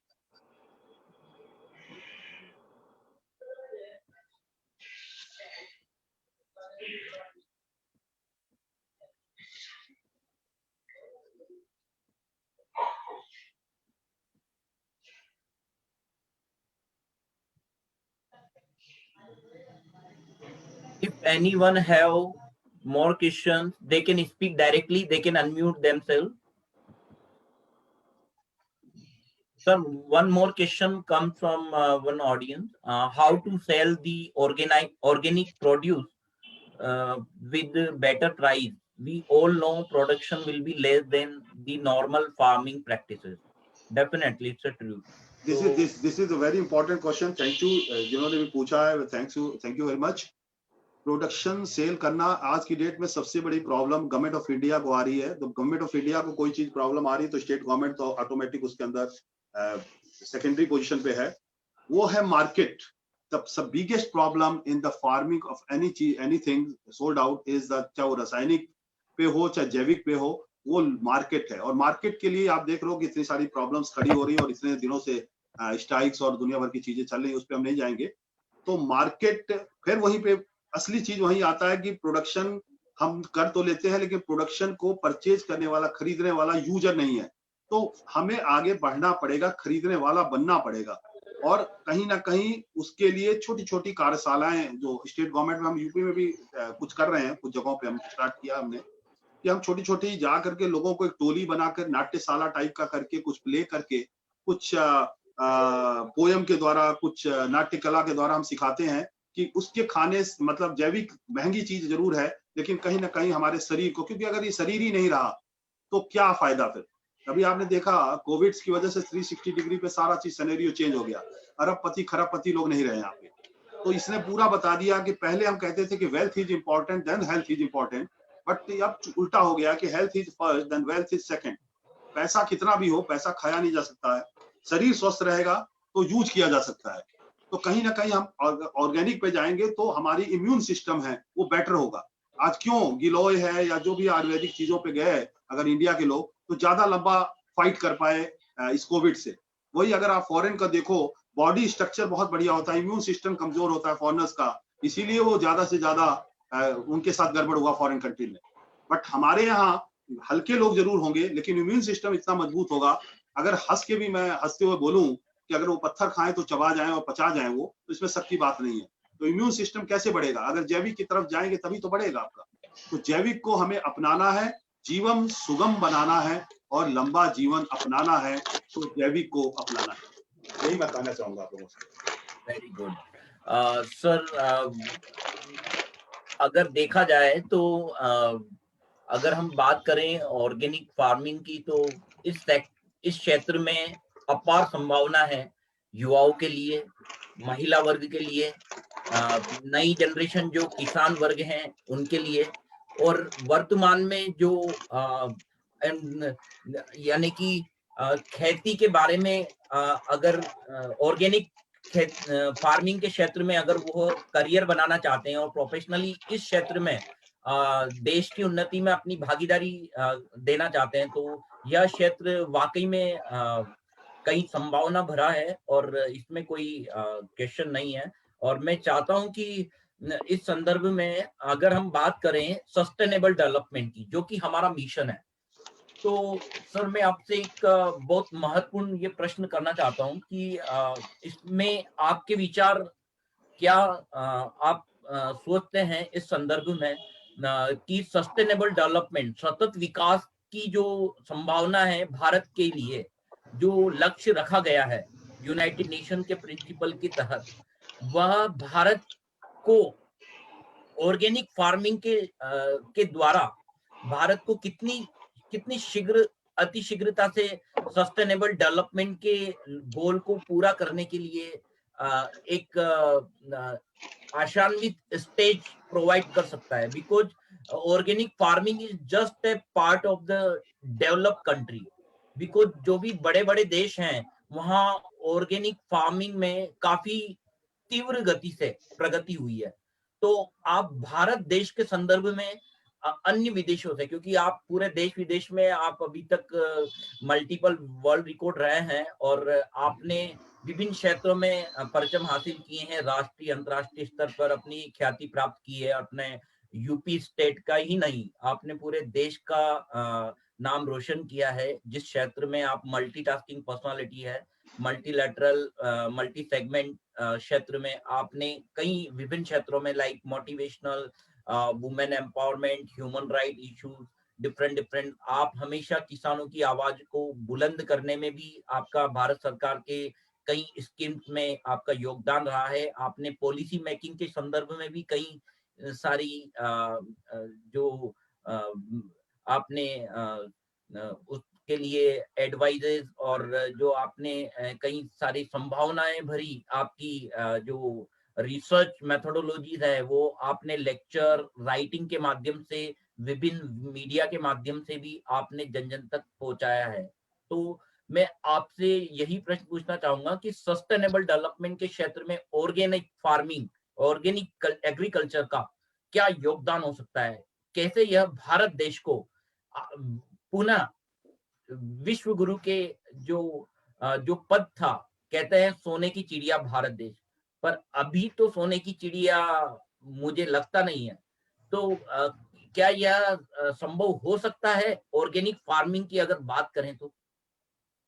बहुत अच्छा क्वेश्चन आपने गांधी सर पूछा, थैंक यू वेरी मच। सोने की चिड़िया ये अब नहीं है सोने की चिड़िया, इसमें कहने में कोई गुरेज नहीं है। अगर हम अपनी कमी को नहीं बताएंगे, अच्छा ही बता सकते हैं, तो कमी को भी एक्सेप्ट करना चाहिए कि सोने की चिड़िया अब नहीं रहे हम, कभी जमाने में होते थे। और जहां तक एग्रीकल्चर है, एग्रीकल्चर अगर ओवरऑल देखें तो एग्रीकल्चर सबसे बड़ा इंडस्ट्री है इस इंडिया के अंदर।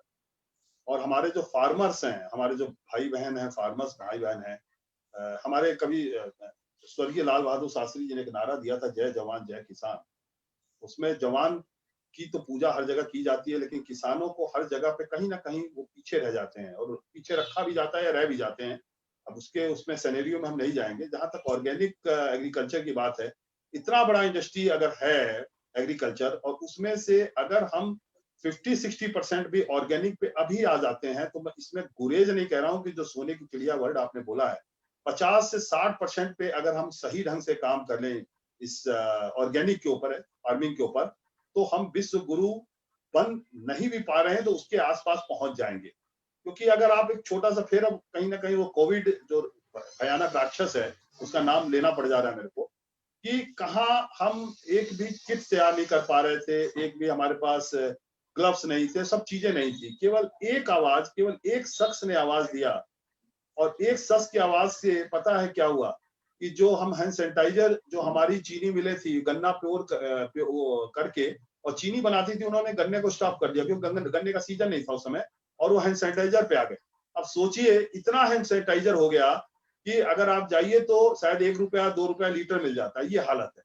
ग्लव्स हैं और सारी जो किट है, पीपीटी किट है, ये सारी चीजें मिलने लगी है। तो इसी तरह अगर एक ही आवाज एक ही तरफ से प्राइम मिनिस्टर साहब अगर कह रहे हैं, रिस्पेक्टेड ऑलरेडी जो स्टेट के सीएम्स कह रहे हैं, उसको हम सब एक बार मान लें और एक बार सब जुट जाएं, फिर वहीं पे आता है कि एंड यूजर भी जुट जाए कि नहीं, अब तो मुझे लेना है अपने परिवार, अपने बच्चों का। ये हमें अपने को सेल्फ डेवलप करना पड़ेगा कि मुझे जीना है, मेरे बच्चों को जीना, मेरे परिवार को जीना, उसके बाद पड़ोसी है, उसके बाद समाज है, उसके बाद देश है, उसके बाद सब कुछ है। तो अगर हम एक एक करके ये करने लगे और सब लोग यूज करने लगे, तो प्रोडक्शन, जो प्रोड्यूसर है, जो पैदावार कर किसान है, उसको इंटरेस्ट आएगा, क्योंकि वो तो तैयार है करने के लिए। लेकिन अब चूंकि लेने वाला ना होने की वजह से वो फिर पीछे हट जाता है, क्योंकि लागत ज्यादा आ रही है जैविक पे। और जब लागत उस समय ज्यादा आएगी, क्योंकि अभी सब जमीनें उर्वरक नहीं है, और धीरे धीरे इसको, जैसे एक जमीन को उर्वरक होने में कम से कम 2 से 3 साल लगते हैं, क्योंकि रासायनिक इतना अंदर तक चला जाता है, उसके कीटनाशक है या जो खाद हम डालते हैं या जो छिड़काव करते हैं, वो अंदर तक चला जाता है, कि जो फसल आती है जैविक लगाएंगे तो उसको 2-3 साल लगता है। अगर 2-3 साल में वो कन्वर्ट होके उर्वरक क्षमता जब मिट्टी की बढ़ जाती है, उसके बाद ही वो धीरे धीरे चीजें आगे बढ़ेंगी। तो अगर हम सब जुट जाए और कहें कि एक अधिकार लेने की नहीं साहब, हमें तो जैविक पे ही जीना है, जैविक ही खाना है, जैविक ही पे सब करना है, तो हमारे किसान भाई तो वैसे ही मजबूत है। और जो किसान भाई 90 दिनों से और 100 दिनों से एक जगह पे ठंड में और गर्मी में बैठ करके काम कर सकते हैं और रह सकते हैं दिल्ली में, वो कुछ भी पैदा कर सकते हैं। उनको गर्मी जाड़ा बरसात, हम लोग एसी में रहते हैं, लेकिन वो हमारे किसान भाई गर्मी जाड़ा बरसात कुछ भी किसी चीज को नहीं देखते और उतर जाते हैं। तो उनके साथ हम कदम से कदम, अगर एक कदम हम मिलाएंगे तो 4 कदम बढ़ेंगे। और जब किसान भाई अगर 4 कदम बढ़ गए और हम यूजर 2 कदम आगे और मिल गए, तो 6 कदम के साथ विश्व गुरु होने से कोई रोक नहीं सकता। तो हमें ये जो प्रधानमंत्री जी का सोच है, बहुत ऊंची सोच है, बहुत सोच समझ के वो कहते भी हैं।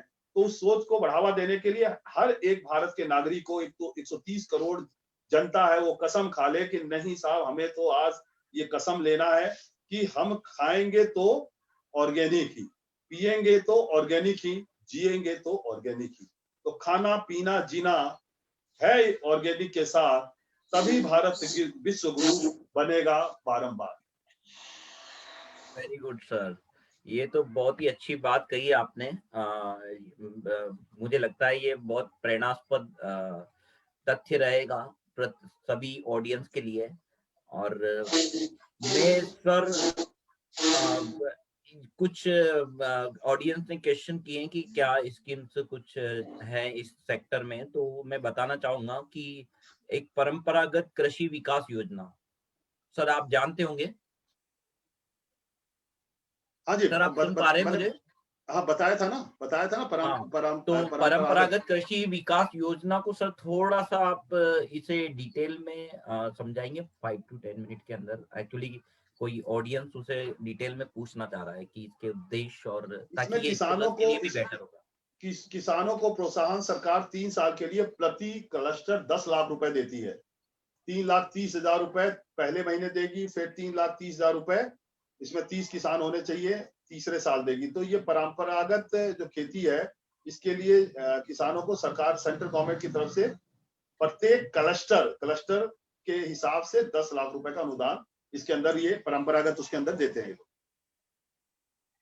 ये मैंने पहले भी बताया। सर अगर इसमें देखा जाए तो ऑर्गेनिक फार्मिंग के कई डिसएडवांटेज है। So what are the your view point on this? Because actually इसीलिए ऑर्गेनिक फार्मिंग अभी तक वह उस स्पीड से अभी ग्रोथ नहीं पकड़ पाई है जो कि इंडिया जैसी हाईएस्ट पॉपुलस कंट्री को आज इसका जरूरत है। तो आप क्या कहना चाहेंगे इसके बारे में? इसमें देखिए एडवांटेज है जो लोगों को रोकती है ऑर्गेनिक फार्मिंग में आने के? हाँ, मतलब जिसका नुकसान सबसे बड़ा लोगों को लगता है, वो इसमें व्यय ज्यादा है ना, एक्सपेंडिचर ज्यादा है और प्रॉफिट कम है। अब वो सिनेरियो मैंने आपको सबको पहले भी बताया कि जो चीजें, जो बीज है, जो इसके खाद तो चलो सस्ता पड़ जाता है, गौमूत्र है, गोबर है, और जो लकड़ी का राख है, ये सब खाद तो, या जो हम पौधे लगाते हैं या जो भी हम फसल पैदा कर रहे हैं, उसका जो रॉ बच जाता है वो खाद के रूप में आ जाता है। लेकिन बीज जो है वो थोड़ा सा महंगा पड़ता है, जो पौधे लगाए जाते हैं वो महंगे पड़ते हैं। और जब हम खर्चा ज्यादा करेंगे, बनिस्पत और जगह हम कटौती कर जाते हैं। जैसे पानी है, पानी और जगहों पे 4 बार लगेगा, तो इसमें 2 से 3 बार ही देना पड़ेगा। जैसे गेहूं की फसल में 3 बार में काम हो जाएगा, 2 बार में भी काम हो जाएगा, क्योंकि जितनी उर्वरक शक्ति अच्छी होगी मिट्टी की, उतना ही पैदावार ग्रो करेगा। तो आय तो अपनी जगह अच्छी हो जाती है, रासायनिक के बजाय जैविक में आय, मतलब प्रोडक्शन अच्छा हो जाता है। लेकिन चूंकि लागत उसमें ज्यादा आ जाती है, तो इसमें थोड़ा सा महंगा प्रोडक्शन जो है वो महंगा पड़ता है। और जब वो महंगा, अगर हम यूजर उसको एक्सेप्ट कर लें, 1 बार 2 बार 3 बार यूज करना पड़ेगा, वो महंगा एक्सेप्ट कर लें, तो धीरे धीरे कहीं ना कहीं आय व्यय जो है वो कहीं ना कहीं आने वाले 4-5 साल 6 साल के अंदर समानांतर दिशा में चलने लगेगा। महंगाई तो और भी चीजों में बढ़ती है, आप देखते हो हर चीजें बढ़ ही रही है ना, डीजल है, पेट्रोल है, लेकिन वो कहीं ना कहीं हम लेते हैं ना। बिना डीजल पेट्रोल के कोई चीज हो पा रहा है? हम चल ही नहीं सकते एक कदम। हम लोग ऐसे बन चुके हैं कि, अब एग्जांपल आपको मैं देता हूँ, ईस्ट इंडिया कंपनी जब आई थी, भारत पे राज किया जो अंग्रेजों ने, उन्होंने कसम, एक बहुत अच्छा गेम खेला उन्होंने। जो चाय की पत्ती है वो हमारे आसाम, दार्जिलिंग सभी से होता था, तो वहां से वो पत्ती तोड़ के लेते थे और वो ले जाके इंग्लैंड में उसका बूरा बनाते थे जो चाय है, और उसको वहां से फिर हमें आयात करते थे। देखिए कितनी बड़ी बात है, वो करके, और हम उसको महंगा करके, और यहाँ पे वो सस्ता फ्री में पिलाते थे चाय। शुरू में चाय हमें फ्री में पिलाई गई और एक तरह से हमें नशा दे दिया गया। और इसके बाद आज ये हालत है कि 80 से 90% लोग बिना चाय के बात ही नहीं करते, बल्कि चाय के ऊपर चर्चा भी होती है। तो वही कथन है कि एक बार कोई चीज महंगा पड़ेगा, लेकिन एक बार हम यूज हो जाएंगे, यूजेबल हो जाएंगे कोई चीज के लिए। अब क्या करते हैं हम लोग, कोशिश करते हैं बढ़िया घी खरीद लें, बढ़िया फल खरीद लें। कहीं ना कहीं हम लोग जो अच्छे लोग हैं, या जो भी मीडियम परिवार के लोग, वो अच्छी चीज का नहीं। अभी मैं किसी गाय के ऊपर, गिरी गाय है, बहुत महंगा है उसका, जो दूध का रेट है 170 रुपए किलो में दूध लेता हूँ उसका, गिरी गाय का। लेकिन वो जो 1 किलो दूध में लेता हूँ, वो मेरे 3 किलो दूध के बराबर होता है। 170 रुपए गिरी में वो क्या खिलाते हैं, आप सुन के वो रह जाएंगे। इसमें गिलोय है, जितनी औषधि है, वो सारा मिला करके करीब 10 आइटम गुड़ के साथ मिला के उस गाय को खिलाया जाता है। बट्टे चूरल है, जब उसका दूध इतना बेटर होगा, जब उसका हम दही जमाएंगे या उसका घी निकालेंगे, कहीं ना कहीं फायदा होगा ही होगा। तो वही चीजें हमारे इस कृषि के साथ भी है कि जैविक कृषि में लागत जरूर ज्यादा आ रही है। एक बार हम सब लोग मिल करके उसको खरीदें, जिस रेट पे मिल रहा है उसके लिए सरकार प्रतिबद्ध है, अपनी तरफ से कोशिश करिए। लेकिन सरकार के करने से कुछ नहीं होगा। अगर मोदी जी या योगी जी या कोई भी अकेले बोलता कि कोविड हट जाए, कोविड हट जाए, और कोई पालन नहीं करता, तो आज भी हम विदेश की तरह, अमेरिका की तरह और इंग्लैंड की तरह और जर्मनी की तरह हमारे भी बहुत लोग चले गए होते ऊपर। लेकिन कहीं ना कहीं हमने पालन किया ना, हमने कसम खाई ना, हम में डर बैठा ना। तो वही चीज हमें कृषि के साथ भी करना पड़ेगा कि हमें अपनाना है, इसे जीवन के लिए अपनाना है। तो किसको, तो ऑर्गेनिक फार्मिंग को अपनाना है। Definitely, sir. It's very excellent input given by you. Now,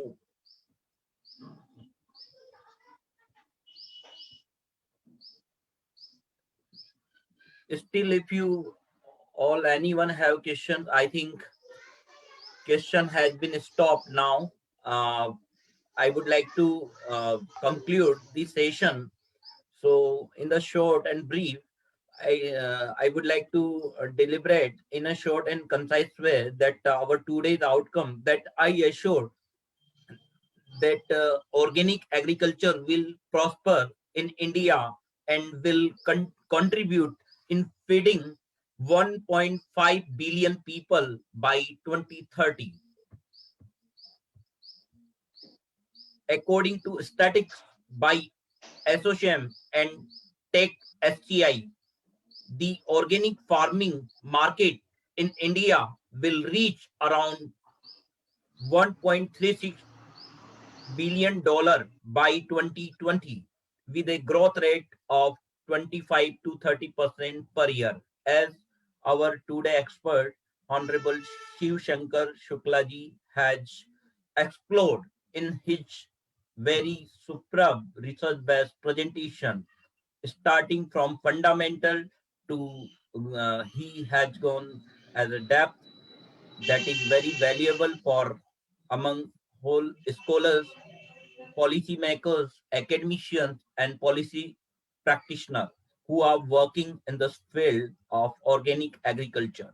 And also, it would be very valuable, enlightened session for sustainable development, overall country's growth, because organic agriculture farming is really need of the hour, and we all should be seriously consider about importance of this organic farming in India, and definitely we look at very its very sincere approach, and scientific research development R&D should be also focused by youngster, because India, like highest populous country, we are having uh, great youth generation, and as Shukla sir told that youngster can explore much more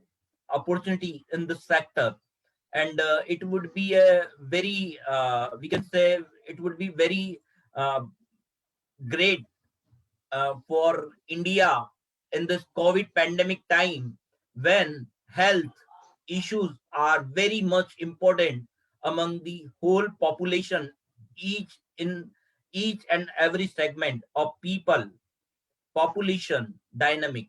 So definitely we should consider organic farming for our better health, better prosperity of the nation building, and better doubling income of the farmer who are doing tirelessly working in the field of agriculture. They should innovate, they should change their concept, they should change their mindset towards making India prosper, sustainable, and we can say like very happy India, because happy India movement also just initiated by Honorable Prime Minister. Healthy India movement also initiated by him, and uh, well sanitize India, that we have to be uh, like maintain Nirmal Bharat Abhiyan.